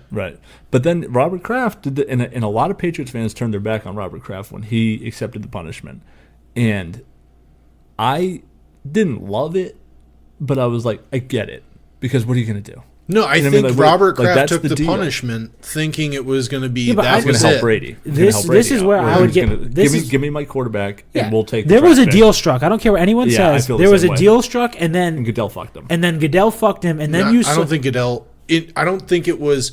Hey, Goodell did this with nobody else. I think it was a group of owners were like, oh yeah, right. And it could have been he could have been in on it. That's why he's freaking out so hard right now against Goodell. But Jerry Jones might have been in on that. I think he was, because he came out vocally after the Kraft Giants did it. owner. I'm sure the Giants owner was in on that. The Steelers owner, the Giants owner, Colts, Ravens, and Cowboys. We're all very. We're all conspiracy theorists here, but no, they were all really outspoken. No, but that's what I'm saying. Like, I think there was a big thing where it was just like majority of the league was like, they start putting pressure. You got to do something here. But there's that we're report. Not okay with it. There's the report that came out later, like after the results and everything, where it said that the other owners told Roger, "You blew the Spygate one. You should have really nailed him then," which is crazy to me anyway, because that was the most. That was the harshest punishment ever on team sanctions. Right, they thought that Belichick should have been suspended for the year, the way that Sean Payton was, and this whole thing. Like, they wanted that for what was it, Bountygate? So shout out to our Saints brothers. Yeah, right. Thank you, brothers and sisters. So, the NFL, there's that report saying the NFL owners told Roger, like, you better fucking handle this because you dropped the ball on the other one. So the deal was they went over. I do believe, as a conspiracy theorist, that Robert Kraft said to Roger, like, hey, I won't fucking throw stink here, all right? We leave Brady alone. We'll take our punishment. Or at least cut it down. Give me 2 games, whatever. We'll do the there appeal. There was a deal made. I absolutely believe I 100% buy that. And then Goodell said, all right. I don't think he intentionally fucked him. I think that the other owners were like, hey, fucking stick to your guns here. And then he fucked him because you saw a noticeable shift in Kraft from when he said, I'm going to accept the punishment, to when they actually came out and were like, no, we are actually going to fuck him over. Right. And Kraft was like, well, this is fucking bullshit. Because after the appeal process, that's when Robert came back out. Because I think that Kraft thought Brady was going to get suspended. Yeah. Brady would appeal, and they'd knock it down to 2 games or whatever. One. Yeah, right. And then when he didn't, he was like, "This is unequivocally the most evil thing I've ever seen in my life," or whatever. And then that was it. No, I think genuinely the whole thing with, and I've had this discussion with many Dallas fans, and have to explain to them, where Goodell fucked up. He gave a 2-game suspension to Ray Rice, and he's trying to make up for it years later. And the video came out, and then he gave him the year. But here's the problem. Crazy. No, he gave him an indefinite suspension after that. Yeah. That's a whole nother story. He gave a 2-game suspension to Ray Rice. He gave a 4-game suspension to fucking Greg Hardy. And then Hardy got a 10. And it got knocked down to 3? 3, something like that. He came back before Tom Brady did. Right, yeah. And he had an 8-game suspension. He's also not in the league anymore. Right. Well, but still, I mean, this guy is... At the time, you're watching this guy, you know what I mean? With all his activity, and then you're like, and then, guy may or may not have. What about the punter for the Giants? The kicker, Josh Brown. Yeah. Right. Arrested 20 times for beating his fucking wife. NFL knew about it. Allowed him to play. Right. Didn't suspend. And then the story breaks. Because of his appeal. The story breaks. No, the story breaks, and he keeps kicking. Right. No, the story broke, right, but then the only time that it came news that he was being suspended was after the appeal came out. No one knew that he was suspended until, the story broke that he got arrested again. There was no punishment, and then come to find out he lost his appeal. He's suspended for 2 games.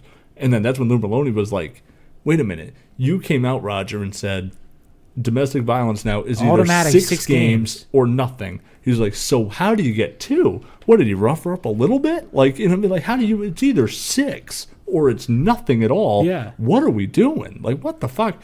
So Yeah, Rodgers a clown. Don't get me wrong.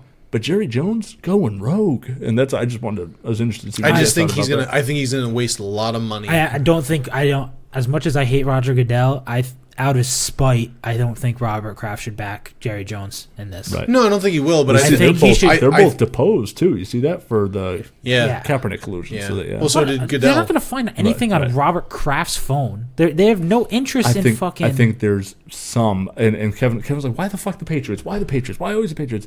And I said, Robert Kraft and Jerry Jones are the two most powerful owners in the NFL.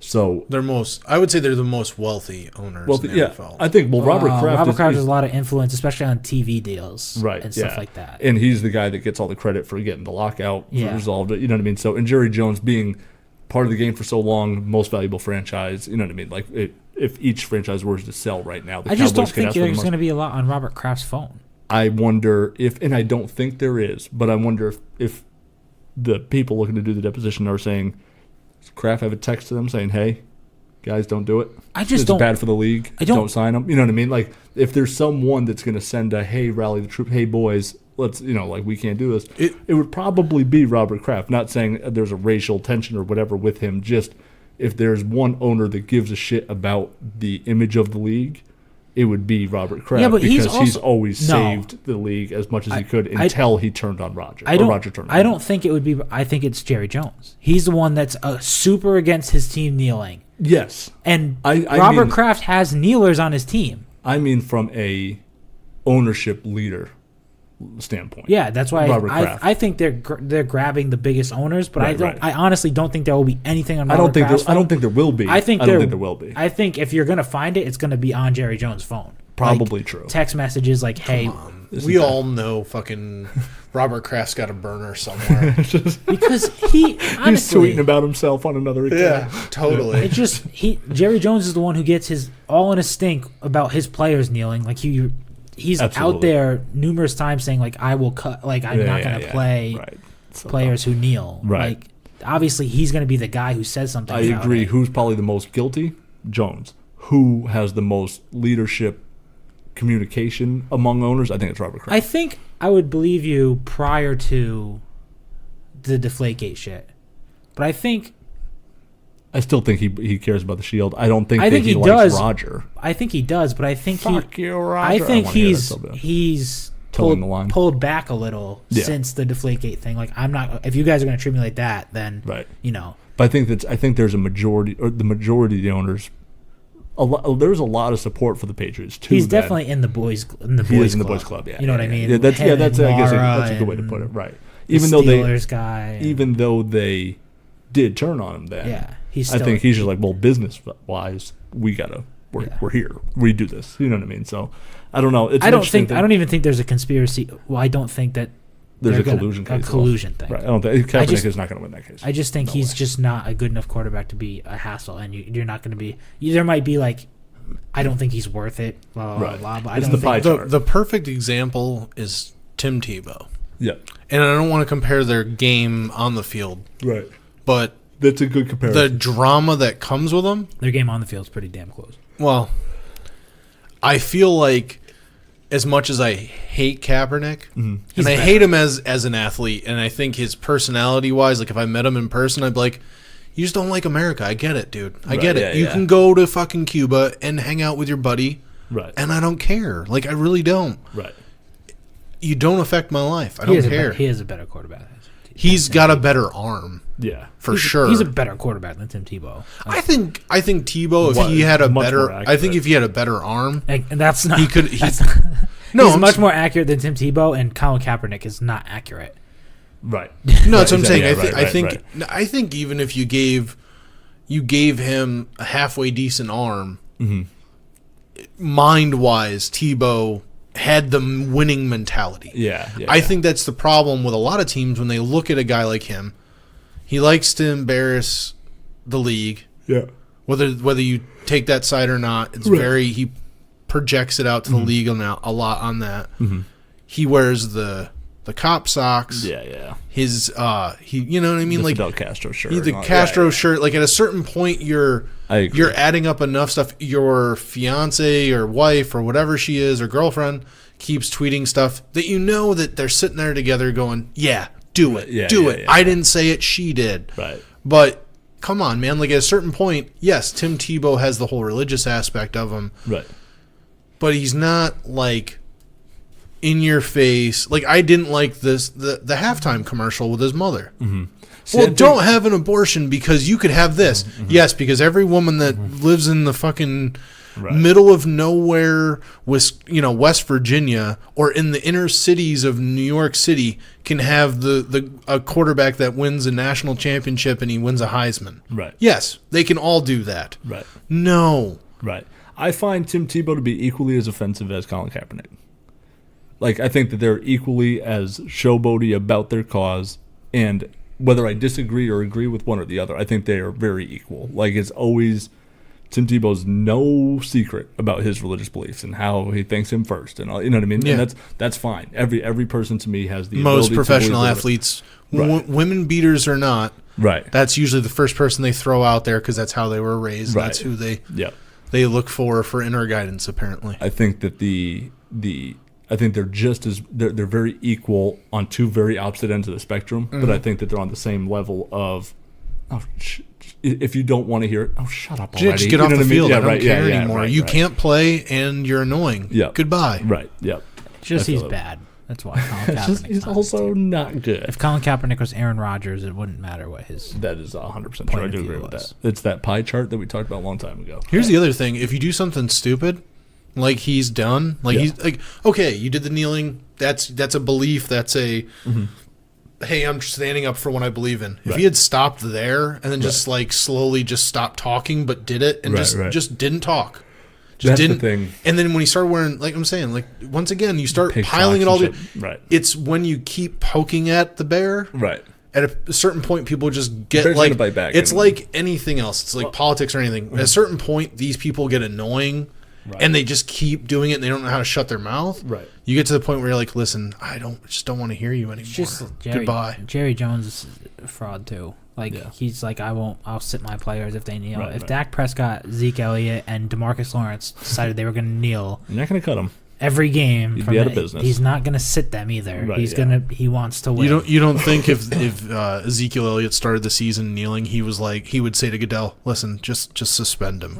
Go ahead, we won't fight it. Maybe we Zeke, won't fight it. Maybe Zeke, but not if Dak Prescott starts doing it too. Right. Yeah, but I He's think not sitting but as starting quarterback. Once Dak again, Prescott. I think there's the difference is Dak Prescott compared to a Kaepernick. Yeah. I think he has a head on his shoulders. I think that's the difference. Right. Yeah. I agree too. Yeah. I think you have Dak Prescott, as much as he's an athlete, he's an understanding of what he is and what he cannot be in order to be the starting quarterback of the Dallas Cowboys.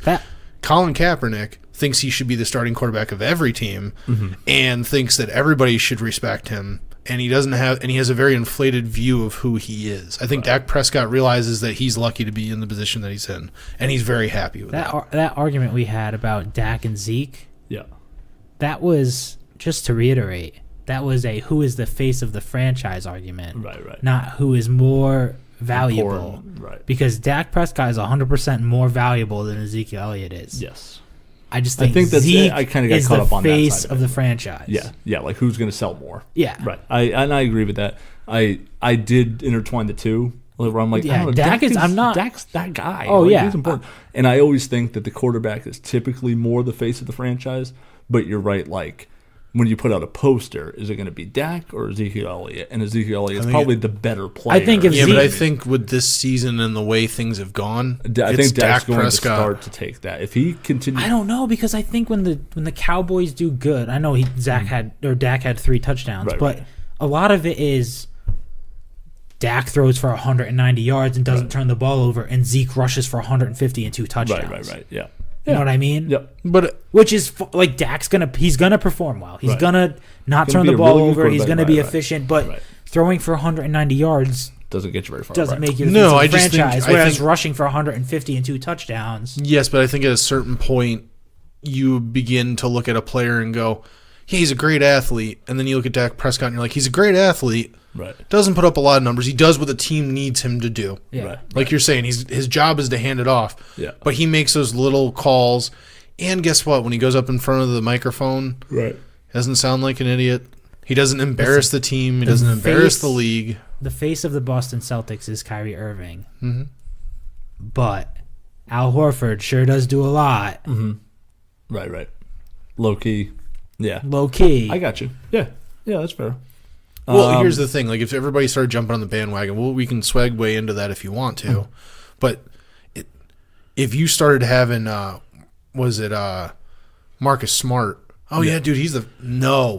For the love of God, do not put a mic in front of that. It's going to be real hard for Marcus Smart to become the face of the Boston Celtics. True.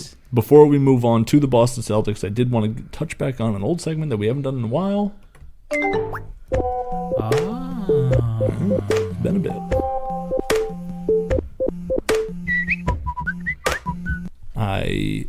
It's kind of tough right now to run polls because there's not like a lot happening. Are the Patriots for real? Yeah, the Patriots good. You know what I mean? Like, do you think they're going to win this yes week? Or no? Yeah, right. So, who's going to win with the Jimmy Garoppolo trade?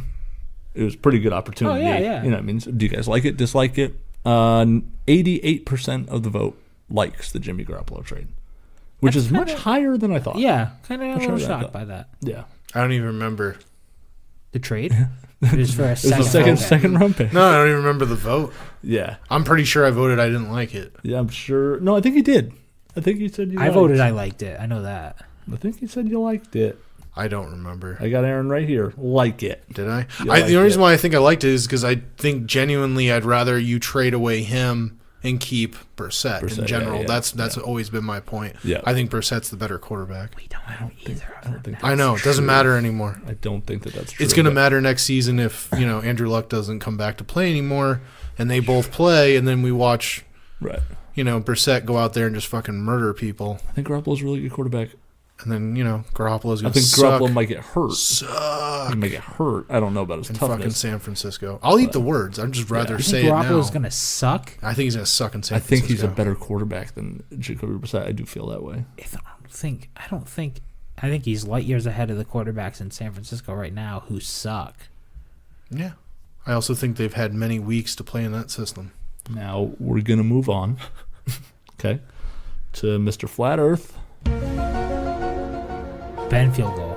Nope. Oh. Kyrie Irving. Ben field goal is a flat earth. Is a flat earth guy. Yeah. Kyrie Irving and the Boston Celtics, who have won 9 straight. We're recording this on Wednesday, November 8th. They're playing the Lakers. Are they winning right now? They're winning right now, 33-16. Big lead early. That defense. Unreal. Atlanta snapped their 100 points or less streak. But NBA, if Brad Stevens doesn't win fucking Coach of the Year, I'm going to lose my shit. I swear. That'll get a hold of Dave Speaks. I will find where you are, NBA. Adam Silver. I will find where you are. It's not his fault? Yeah, no, I'm going to blame him anyway. Okay. He's the commissioner. Everything falls on him. All right. That's fair. And I will hurt you. Things are going to happen. I will bring David Stern back. Don't do that. Don't do that for the NBA. That's not good news. Adam Silver is the best commissioner in sports. Easy. If Brad Stevens is not even nominated, like last year. Yeah. Things are going to get ugly around here. Are you serious? Is this guy not proving that he's coaching light years around people? It's insane. Doesn't matter. Remember, you know how I was saying, like, the dude who's coaching the Rams now, you know how awful that makes Jeff Fisher look? Right, yeah. Because it's pretty much like the same team, and now they're playing like lights out, and Jeff Fisher couldn't do shit with them. How awful of a head coach does it make Tyronn Lue look that Brad Stevens has Kyrie Irving as, like, the best defensive point guard in the NBA? Yeah. And he was awful defensively for Cleveland. Leading the NBA in steals. Yeah. Team leads in opponent point per game in the top opponent shooting percentage in the top 10 in rated in the top 10 highest rated defensive players in the NBA. The Celtics have 5. Yeah, right. The Celtics starting 6. No, they have 6. They're starting 5 in Marcus Smart. Yeah, or in the 6 Celtics in the top 10. In the past 3 games, the highest scorer against them has been Paul George with 25 points. Right. He had 10 rebounds. He had 1 assist. Right. Yeah, and you know who else? What Schroeder do? Dennis Schroeder of the Hawks. He had 23 points. 23. He had a pretty good 2 game. rebounds and 6 assists. You know who else is also on the team with Paul George? Fucking Russell Westbrook. Right. Yeah. He had 19 points, 6 rebounds, and 11 assists. Carmelo Anthony, cool 3 for 17 that game. 3 for 17, 0 for 5 from the 3-point line. Take that, Melo. But he also had... That's not Hoodie Melo. Yeah, but he had 10 points, which isn't a lot. 14 rebounds. And that's good. And 3 assists. Yeah, that's cool. Did they win? Did they win? They did blow an 18-point lead at the half. And they lost? And they lost the game. Oh, right. That's all that matters. It was 101-94 against the Thunder. When's the last time they gave up more than 100 points? To Atlanta 2 nights ago.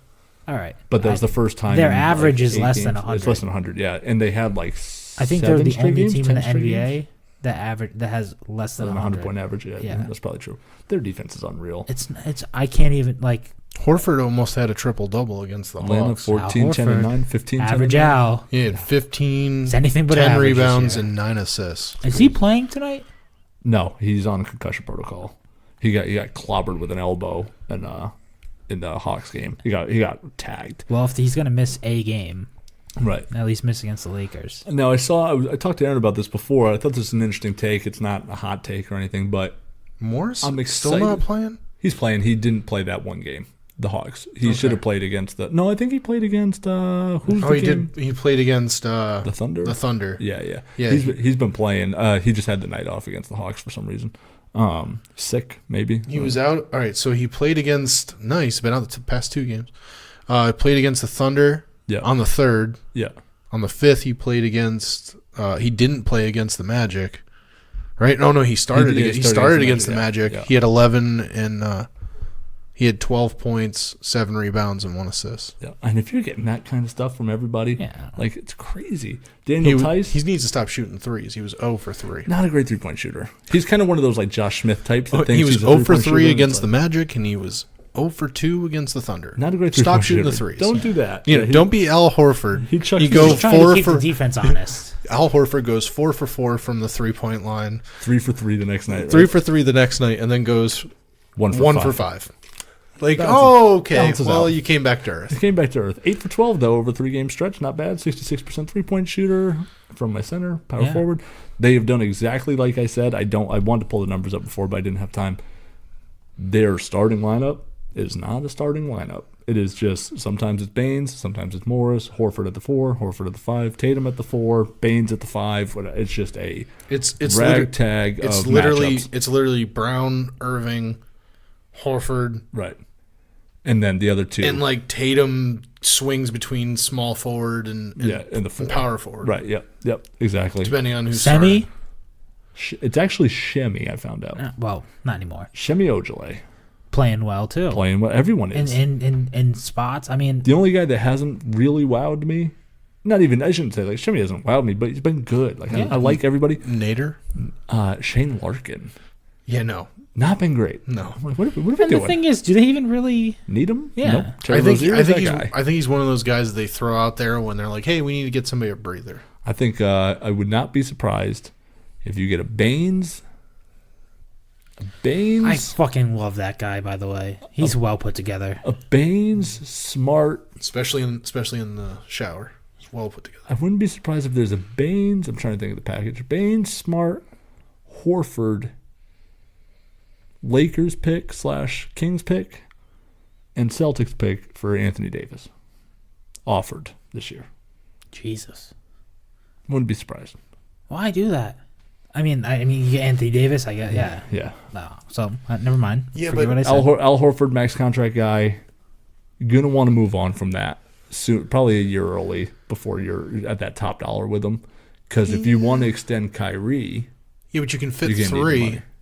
You can fit 3. It Yeah. would be Davis, Hayward, Irving. Yeah, but I'm not saying I'm Davis definitely is the not younger. comparing Davis and fucking Horford Yeah. at all. Yeah. But I don't know if that's going to change the team dynamics. Yeah, I don't know. You know what Yeah, I mean? I'm Like not I sure, think, yeah. like you say, average Al. Right. I think that's what he is to them. Like he's Right. the guy that's just Comes and does it. he's a lunch pail guy. I was just He going to say, brings he it- reminds me of the guy who brings his lunch, goes Yeah. home, Yeah. punches out. That's all he See you is, man. tomorrow. He's just gonna Have a work good night. hard and- Right. Yep, that's exactly. Show you what he wants. I was going to say the exact same thing. The construction worker that brings his lunchbox and that's it. He just gets it done every night. The take that I had that I thought was interesting, and it doesn't mean anything. I just thought it was kind of interesting. Like, I don't know, a neat perspective. I saw a ESPN promo for the game tonight, and it was like Lakers, Celtics, rookies, rivalry renewed, right? And it was like, Jason Tatum, Lonzo Ball. I was like, man, you really start thinking about Lakers, Celtics rivalry. Lakers draft highly touted point guard, very showstopper type, like Showtime kind of guy. Yeah, he has. I don't know if this is where you're going with it. He has one stat tonight. He's a rebound. Nice. That's what his stat line is. And then Celtics draft, pure scorer, can rebound for his position. Jason Tatum. That's not familiar. Like Magic Johnson, Larry Bird, both drafted. Rookie point guard. Rookie small forward. Is this just like a roundabout way to try and compare Jason Tatum to Larry Bird again? No. Are you sure about this? Because this is what I'm getting from this. Rebuilding the rivalry. Yeah, kind of 30 years later. 39 years later, you get the same positions drafted by the same teams. Yeah. You know what I mean? And the Lakers were bad at the time that Magic got drafted. Right? How was Magic in his first year? Magic's good. Lonzo's been good though. His rookie season. We're talking about Magic. Magic played center in the finals. Yeah. His rookie season. Lonzo, he had a good season. No, I didn't say he was bad. No, that's Lonzo has been good, but when he's bad. He's bad. Not just bad. No, he is awful when he's bad. Like, True. Doesn't score points. Right. No, yeah, he's real bad. I think he's more like a Rondo type, where he's not going to be a perennial scorer. He's going to be a 10 rebound, 10, 12 assist guy, and then get you like 6 to 10 points. You know what I mean? Like on an average. And then I think I just don't know if that's the superstar that you think he was going to be. True. Or if LeBron goes to Cleveland or to LA next year, he doesn't need to be a superstar. Then all you need to do is. But I'm just saying, if you're going to take a guy with the second pick, you're hoping. Yeah. Oh, right. He's going to be a guy. He's more than a Rajon Rondo. Right, yeah, that's true. Like I see best passing point guard of all time. I see legitimate superstar in Jason Tatum. Good. Yeah. God, Dave. Like I see he could be top 5. He could be legitimately superstar. Passer? Yeah. Oh yeah. Absolutely. Well, you start with Jason Williams, number 1. No. Ball handles. Not the greatest passer of all time. He has an elbow pass. Very sloppy. He has an elbow pass. He does. It's easily John Stockton, Steve Nash, Jason Kidd. Stockton. Probably Rajon Rondo, 4th. I don't know, man. That's my guess. I think you got to put Magic in there. Magic's up there, yeah. Because I'm sorry, I'm not trying to. I'm trying to give you more options and more ideas. Chris Paul. I think you. Yeah, not as not he's anymore. not a better, I don't know. He wasn't a better passer than Rondo. No. Chris Paul was a better point guard. Passer. He was a good point guard. I'm telling you. You talk to guys around the league, which I do all the time. Rajon Rondo. Let's be real about Rondo, though. He liked to pad his passing stats. Absolutely. I'm not talking about stats. I mean, he gave passer. up. He gave up layups. You threw away Jason Williams. He has elbow pass. So I mean, yep. But that doesn't mean it's good. He passed the ball behind his back off of his elbow. Yep. I mean, you got to look at his assist turnover ratio. I don't think I have to. I just gave you all the stuff that you need. All the material. All the stuff. I feel like I'm missing around the back. Like at least 1 or 2 more people. Well, you started with John Stockton. It's really where you start. John Stockton, and then probably Steve Nash. What about older than that, though? Yeah, passing like Pistol Bob. Pete? Yeah, I was going to say handles. Yeah, Kuzi handles. It was all handles. Like he had the ability to pass off the dribble really well. Yeah, but it wasn't like I'm talking about Rondo, like the jump 360 midair behind the back across the court to Ray Allen in stride. He ran to the spot, pulled up right on the bucket. But that's lot of really those... cool. You know what's cooler than that though? An elbow pass. But or the Rajon Rondo full court skip between someone's legs. Like I think he had the Ricky ball in the Rubio. yo-yo. Not a better passer. No, good passer. No, really creative with the ball. Highlight tape. Do you think Ricky Rubio's a better passer than Rajon Rondo? No, I don't. I don't. Okay, of course not. I do really like Ricky Rubio though. I like him as a player. That is my person that I really have admiration for absolutely no reason. Yeah, you just want him to do well. Yeah, like Ricky Rubio had a double-double, man. Yeah, fucking Ricky Rubio. I feel the same way. I like Ricky Rubio a lot. You know what it is for me? I just can't get past the fact that he dressed as Michael Jackson in a GQ magazine. I just can't get past it. So Tom Brady. Aaron, I shit on him all the time. Dog chain. Aaron, I shit on him all the time. You have the most random fucking reasons for not liking people sometimes. I know.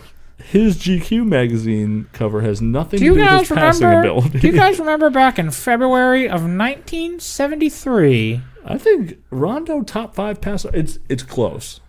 I just think he probably is. I just think you have a lot of I have a man crush. Yeah. So there's a lot of that. Yeah. Right. There's a lot of that. I think that might be the issue. I think you watch some highlights.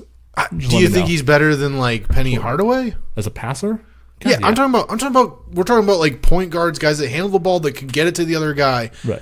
I think Rondo's one of those guys that. See, that's the problem. You're talking about just general point guard. No. I'm trying to think. Dave is zeroing in on specifically passing I'm talking the ball. about the fact that at one point Penny Hardaway had the ability to pass to Shaq. I'm talking about how Rondo had 3 Hall of Famers to pass the ball to. Right. Yeah, but it's Dave's focusing on the ability to make the pass. I'm understanding how he passed the ball to those guys. And what I'm saying is, I'm thinking about that. Yeah. I don't ever hear them talk about Rondo's handle and the ability to get them the ball. I'm not saying they never have. Them? The Celtics? Yeah, but I'm talking about when I listen to interviews, they're not like, oh man, Rondo used to just. I mean, he always. Oh no, they do all the time. They do all the time. Every time that they talk about Rondo, he says that no one's ever fed them better. Okay. No, Ray says that he hates Rondo. Yeah, he says there's no. I've never been set up for shots better than Rondo. Okay. The only thing I didn't like you're just about never going Rondo, to convince me, but okay. Mm-hmm. I agree. I'm not disagreeing with you. The only thing I never liked about Rondo is he would gladly give up the open layup, a wide open layup to get an assist. Right, especially when he was going for Magic Johnson's double-digit assist streak. Yeah, I'll never forget. There was a steal on one end of the court. He was all the way broken down. He had the ball and he waits and just kind of so the guy that's trailing, jumps past him. He's like, here you go. And then fed it to the guys. Yeah. You should have just made the layup. Yeah. Because then it wound up being I can't think of who the I can't think of who the 2 guard was at the time, but he missed the layup. And then it's like, okay, well that's a blown possession because you were trying to get your 10th assist of the night. That's the only thing he would right. drive the lane, have a wide open layup, and he would literally jump like he was going for the layup and be like, oh, Ray's in the corner. Right. And throw it. Right. I think I should say when I say passer too, court vision is a part of that. Being able to see the open guy or where the guy's going to be. And he did throw an insane amount of no-look passes. I mean. Wild. Magic's a really good one too. I forgot about his no-look passing ability. Was really, really good. Pistol Pete could do he was like your boy, Jason Williams. He was ahead of his time. No one's like Jason Williams. He was ahead of his time. Yeah. Pistol Pete was Jason Williams of his time. Honestly, the reason I have a love affair with Ricky Rubio is before he came into the league, I think there was a Sports Illustrated story on him. There was a whole thing on ESPN about where he was a 17 or 16-year-old kid playing professional basketball in Spain. Yeah. Mm-hmm. And they called him the next Pistol Pete Maravich. Yeah. No, he was murdering people over there, and then he came here, and it was you guys want to meet the Spanish Pistol Pete? And it's here he is. And then they showed this whole highlight tape of him just punking grown dudes in Spain at 15 years old. Right. Yeah, but that's the thing is at a certain point you're playing in Spain. I mean, it's not the even guys that. are going to China and put up 40 points. They're barely bench warmers in the NBA, and they score 40 points a game in China. Yeah. I don't know. I just think that I don't know. I don't want to get into the whole rant. Speaking about of basketball NBA. Players in China, did you hear about the Ball brother? Oh, the middle one, the one I said was going to be Cooper Manning. Jesus. He's right on that path. Yeah, bailed out on bond. He's lucky he's going to even be able to leave China. Right, they said it might be 3 to 10 years sentence time. They don't fuck around with stealing in China. Yeah, not their thing. Also, isn't that family supposed to be fucking rich? I was making that point. The father has money. Your brother obviously has money now. Why are you shoplifting? What are we doing? So bad. It's just, dude. You know what it is, and I was laughing because I remember hearing a story about how, like, this is not athlete related, but a person of wealth and fame.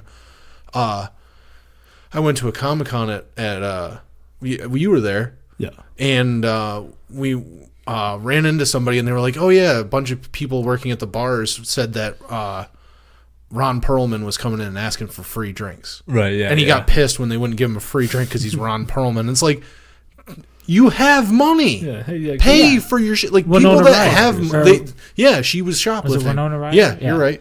And a lot of these people, they feel like, one, it's probably a rush for them because they're doing something wrong and they know they could just walk in and pay for it. Mm-hmm. That's the other thing. If I was famous, I would also expect people to give me free shit. Why? Because you have the money to pay for it. You know how often famous people get free shit? Yeah, but Malcolm Butler probably walks into bars in Boston and expects that people buy his drink. Yeah, but I don't think he expects it, but I think he walks in and he just goes, somebody's going to buy me a drink. Yeah, yeah. Like, he must... That's called expecting it. Yeah, but he's like... But what... I also think what would endear him to a lot of people, and a lot of these... I'm sure like crazy Southie guys would not let him walk out of there without letting them buy him a drink. But I'm sure he's probably like, I'm good. I guess the difference between like walking into a bar and expecting someone to buy you a drink as opposed to expecting the bar to just give you a drink. Right? Yeah. Because I mean, someone is meeting paying a fan that bar. wants to pay you back for all the great memories. As expecting the bar to just be like, here you go. Right. Yeah, that's true. Ron Perlman. I think it was Adam Sandler or something that said that he doesn't understand it. The more famous he got, the more stuff. Yeah, he said that all the time. He's like, I don't get it. He's like, companies would give him stuff. Well, it's the same way with if you ever listen to the story about I want to say it's what's his name that used to be on the Leno. Yeah, Leno talks about it all the time. He goes, I've never had to spend a dime of the money I made doing the late night show, Tonight Show. Yeah, he goes, all the money I've ever spent, I've lived off of my my stand up money. That's crazy. He's like, I never have to pay for anything everywhere I go. That's nuts. All right, you guys ready to wrap this up? Well, I was going to say, were we going to talk about how they actually introduced Alex Cora? Oh yeah, Alex Cora. And then the other sad news. Oh, Roy Halladay. Yeah, the worst. Flying a plane, not first time flying, but I guess he's a new flyer. Flying a personal plane and crashed. I heard, and I hate to be the cynic here, I heard he was like driving like a real asshole.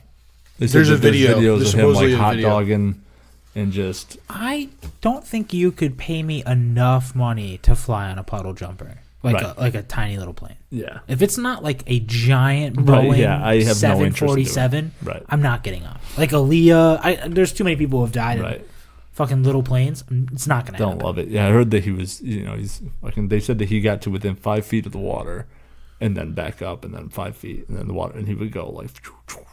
And it was going, and there are people on boats like at the wherever the water, and they have videos of him like putting on a show or whatever, and it was sort of like, well, he didn't pick up in time and went to the mountainside or whatever. And it was like, what a dumbass! Yeah, I'm kind of like, it's a horrible story. If that's true, he's a 40-year-old guy. I was talking to Jay about it. I was like, this guy, like, he was essentially one of the best pitchers of his generation. Yeah. Post Randy Johnson and Clemens and all that. I said, but the difference is he didn't do like a Clemens where he like kept himself in the game. Right. He, as soon as he was retired, it was like, I'm done. You're not going to see my ass. And his wife said that he's always been into planes and stuff. Like, she's like, I grew up very different. I was never comfortable with the way that he like. Was he like an adrenaline junkie? Yeah, adrenaline kind of guy. Yeah, well, right. That's probably what it was. Like, I'm gonna fly this at the ground and then. Well, it was the same thing. Wasn't there a Yankee pitcher that did the same thing? He was flying a helicopter and crashing in like Atlanta or something like that. That could be like true, years ago. Yeah, like this is like 10 years ago. But somebody, what is it with pitchers dying in freak accidents? Yeah, the kid on the boat. The young name. That's what Jay brought up, and I was like, no, I'm thinking about the other guy. Like that guy, he was drunk and he was driving a boat. Like it wasn't. Come to find out later. Yeah, it was like, he was like high and drunk, but like, and that's not to throw shade on these guys, but like it's crazy. It's a little different. I think what it is they get the adrenaline of going out there in front of 30, 50,000 fans and throwing a baseball and hoping that like they can, like, lack of a better word, fool the guy that's holding a stick in front of them. Right. You know what I mean? Like they're trying to find something to replace that. Yeah, and trying to give that shot of adrenaline into their life, and so that's why they do crazy shit. Right. Maybe instead of buying planes, buy 30 Dunkin' Donuts franchises. I think Ricky Jean Francois got it all figured out. He saved the plane money. Horrible news about Roy Halladay, but yeah, I'm not trying to be an asshole about it. It sucks that the guy lost his life, but it's also one of those things where it's tough to feel bad for when you know someone increases the risk factor of what they're doing. Same thing with Jose Fernandez. Was that his last name? Jose Fernandez. Yeah. That same thing. Like you're drunk, high, operating a boat at high speeds. Like, well, the difference is like that kid. It's like the that same kid thing never got to live out his whole career. When you're like on the highway, Halladay got to see it from the beginning to the end, and then got to retire, and he's enjoying his retirement. It's like when you're on the highway and you see those guys on the motorcycles, and they're like weaving through traffic at like 107 in a miles t-shirt an hour. and shorts. Yeah. And then you hear about kids crashing their bike and dying. Like, well, yeah. Okay. Well, when you drive like that, like, that's what you're doing. I mean, I was just somewhere. With I know. I mean, I feel car. bad. It sucks, but I mean, just you can drive safe. Yeah. Cushion on the leg. Okay. So that's that. That's all I got. Yeah. So Alex Cora's announced. They showed him. He came out. Is Tony La Russa on the Red Sox somehow? He is I think he's like a consultant. Yeah. He is signed to the franchise. Yeah, he's a consultant. It's an interesting take. He's got a front office job. You know what I think? I was gonna say. You know what? He might be one of those guys that like. He's more of like, hey, we're gonna be making a pick for like our top number one pick. Right. Yeah. What do you think? Kind of just baseball savvy brain to have around. He is. Yeah. Great guy to have around. One of Belichick's best friends. He's an analytical guy. Yeah. Tony La Russa. Like, he's very into the analytics, sabermetrics stuff. So I think that's why he's on the front office in some kind of role like that. All right. Well, and the Bruins are still pretty mediocre. Yeah, they're just to throw that in there. I mean, there's some weird so there's 31 teams in the NHL. There's an odd number because they brought in Vegas. Right. Just fucking add another franchise. Jesus or dissolve Christ. one or something. Yeah. Well, that's what they say all the time. Like, Phoenix could probably leave. But here's the thing. Right. The best player in the NHL right now, well, second best player. Connor McDavid? Yes. Right. He's from fucking Phoenix, Arizona. Right. Now, if you didn't have Phoenix, you probably wouldn't have that kid. Right. Like, if you think about it, like L.A. and Phoenix, like those are... That's fine, but you have him now, so get rid of the fucking franchise. But you can get the next one. You can get the next one. Right. Or add another one then. Yeah. Yes, you could... Is that what hockey's missing? Is a 30-second team? Do they have a Seattle team? No. Seattle's fucking dying for a sports franchise. They got like Vancouver. It's like the same thing. No, we'll put one right next to it. It's not Seattle. It's not Seattle, but it's here's a rock's throw. If they put a hockey team in Hartford, I actually don't know for sure if Vancouver is that close to Seattle. It probably I know it's isn't. on the western part of Canada, but if they put a hockey team in Hartford, do you become a Hartford Whalers fan, or do you stay with the Bruins? I root for both. All right, Dave, that's not allowed. No, it's like I am one of those people who is like strictly like one team guy. I work with a guy. He's like I root for the Patriots and the Giants. Like, can you not? No, you can't talk to me. He's a Red Sox Yankee fan too. Like, I just like both teams. Fuck like that. Fuck off, bro. Right. You can't do that. But the one stat That's that a tough question. I brought up because the best way to compare is like It's all right. You don't have to answer my question, Aaron. what that they need one. No, would you become a Hartford? If they put a hockey team in Hartford, the closer Yes. team, it would be our hometown team. Okay. Would you become a Whalers fan or would you stay a Bruins fan? Okay, I would. And you can't root for both. That's a cop out. I think the only way that would be the answer I would it's go with. It's also not allowed in fandom. It's an answer I would go with for the simple fact that when I was a little kid, I went to Whaler games with my dad when they were promised if we sell out the season tickets, we'll stay. So my dad and other people's parents went out and bought season tickets because we're going to keep the Whalers here, and the next season they move the team.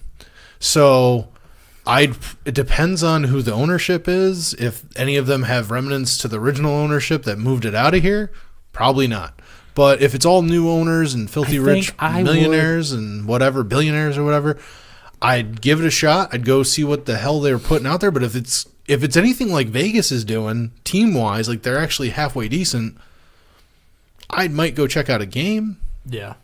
And it's a team. And if it's in Hartford, it's not that far away. I think I would watch them more, but I would root for it'd the be Bruins. much easier to get in and out of Hartford than it is to get out of Boston. I guess it's a team-by-team basis thing, but I feel like if any team got put closer to me Yep.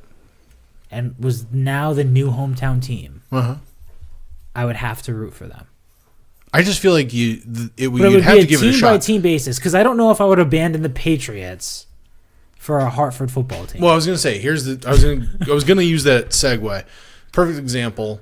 New England came to they were trying to build a stadium. They were going to build it in Hartford. Right? If they couldn't get a new stadium in New England. It was essentially they use and this is the reason why I have fathers that are Giants fans that were like, I've been a Giants fan my whole life, but if if New England moves to Hartford, I might support that team because they use it as a bargain. And that's why they hate Kraft is you used us to get you a new stadium. Yes, but yes and no. I'm not saying they're And right. The only reason I know this is because of that book From Darkness to Dynasty. Okay. Hartford tried very hard to get New England to come to Hartford. Uh-huh.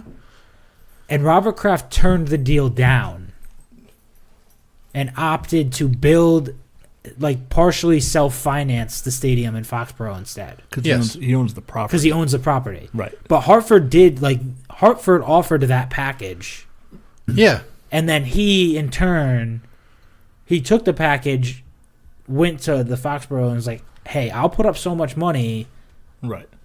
If you pay for, I think it's like the parking lot or something, infrastructure around it, but I'll finance the actual stadium. Right. And so he owns all the property of Patriot You know how Place? he overtook the team? He bought the actual stadium without owning the team. Yeah.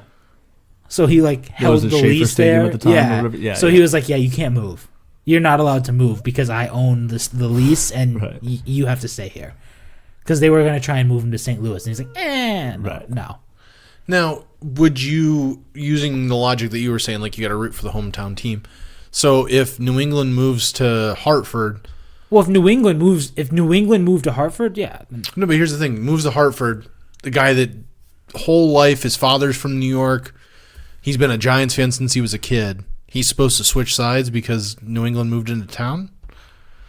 I'm not saying he has to. But you just said that you should root for the hometown team. I'm asking you who you. I'm saying I would probably switch. Yeah. But it would also be on a team by team. I don't know if I would leave the Patriots to root for a incoming Hartford football team. Well, I think that's the thing is if you move a team. But the Bruins, I would probably leave the Bruins and root for the Whalers just because it's new and I don't have that much. Yeah, it's of a not really tie. Connected to another franchise. I don't have as much of a tie to the Bruins as I do to the Pats. To the Pats is my team. Technically, where I live, the border of New York is closer than the border of Boston. Yeah, but it's not. It's 119 miles to the center, but New York's obviously a bigger city. Neither of them are in Connecticut, though. I'm saying if a team is put in Connecticut, it's your hometown team now. Yeah. Oh, yeah. Do you root for the Connecticut team? I'm saying where I live. Yeah. I should be a New York fan because that's my local team. Yeah. You know what it'd be? Well, they're both local. You know what? You know what it'd be for me? Just semantics. I was gonna say, what it would be for me would Providence would be the weird one. They put a team in Providence, Yeah, that would be tough. What's the? I mean, that's where. I mean, the. I don't associate. You already have the baby bees already play there, so it's it's very tough for a team that's not related to a New England there's team. Paw Sox and Pawtucket. Yeah, it's just too many teams that are related to Boston teams to go into Rhode Island to make their own thing, but they would never make money. No, but I was gonna say is it's like me when I watch college football. I go to the UConn games from time to time. Mm-hmm. I don't think UConn's that good, or a Yale game because the Yale Bowl is actually a pretty cool stadium. I don't have a college football team. But my college football team is Notre Dame. I'm never going to go to Notre Dame to watch a game live. Yeah. But I can root for them by watching them on TV. I was thinking, I don't have a college sports team. I want to run a poll for us. Social media second. Yeah. Boom, boom. Who should Joe's college football team be? I want to dedicate my fandom to a college football team. And I want to leave it up to the fans to decide. All right. I don't know. I think you know what could no, really, and I don't want it to be Bama. I don't want it to be a fucking who could powerhouse. I was gonna say, you know what could convert you? Watch the documentaries about the 30 for 30s about Miami. Might convert you. I do like the U. I'm just telling you, you might go there. I do like you the might U. go there. I need to pick like 4. Yeah. 4. Miami. 4 teams for the poll, and then have like Miami. Boston College. Yeah, we'll do a local team. BC. Ugh. Yeah. Oh, not that it's good, but yeah. Miami, BC. I have a lot of family in Michigan, so we'll do Michigan. Oh, Jesus. And then like Ohio State. No, I refuse to do Ohio State. Wisconsin. All right. Jesus. Do it up. That's what. I like Oregon. Oregon's Just cool for too. just for the His jerseys are awesome. solely. Yeah. Miami, Their outfits are the dopest. BC, Michigan, Wisconsin. Nebraska. Ooh, interesting wrinkle into that fold. Don't look at me. If you put a gun to my head, I'm going like Texas A&M, Texas. I'm not going Nebraska. Nebraska. You sold them. Yeah. You sold them. Michigan, Nebraska. My vote's for Nebraska. All right, so we're gonna wrap this thing up here. You ready? Yeah. This is the new segment called Can I go home? That means the fucking podcast is over.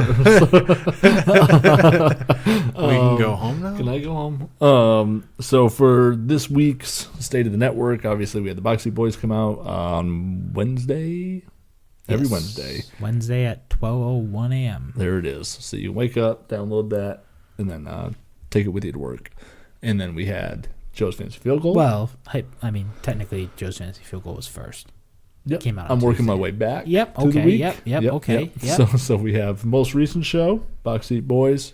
Then you can date back to Joe's Fantasy Field Goal. Hosted by Ben Field Goal. Then we had WCP with the return of Jerry and the great Aaron. And What up, Doe? There he is. And there was an awkward stare down there for a second. No big deal.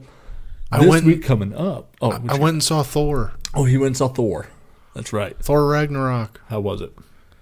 Find out on the show. Give me a score. Yeah, I'm definitely gonna do a review next WECP. Yeah. Should I go see it? Yeah, definitely go see it. Yeah. That's the only thing I'll say about it. Go see it. The other tease I will say is, well, not tease, actually, news.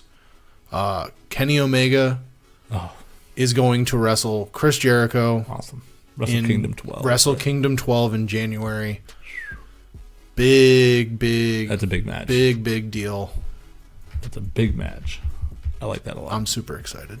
And then coming up this week, but Aaron's very monotone, but he's very souped right now. No, I'm pumped. His nipples are so hard. So this white T-shirt. And in the week coming up, there will be a Dave Speaks. Also, there's going to be the return of the 4-Star Sports Bar Review podcast. And then right back on schedule, Joe's Fantasy Field Goal, Boxy Boys. Tease the Dave Speaks. Dave Speaks. It's up in the air. It's up in the air right now. I'm trying to settle one of the great... It's definitely not a last-minute thing that he does. He just throws it all together. This one's going to be a last-minute thing. Depends on whether or not I can get the guest I want to settle an age-old debate. And if I can't, then I'll fucking figure something out. So Ben Simmons is a point guard? Not yet. No, not yet. That's kind of been addressed. That is not an age-old debate. It's a much more recent debate that I am 100% on the right side on. I don't know about that. But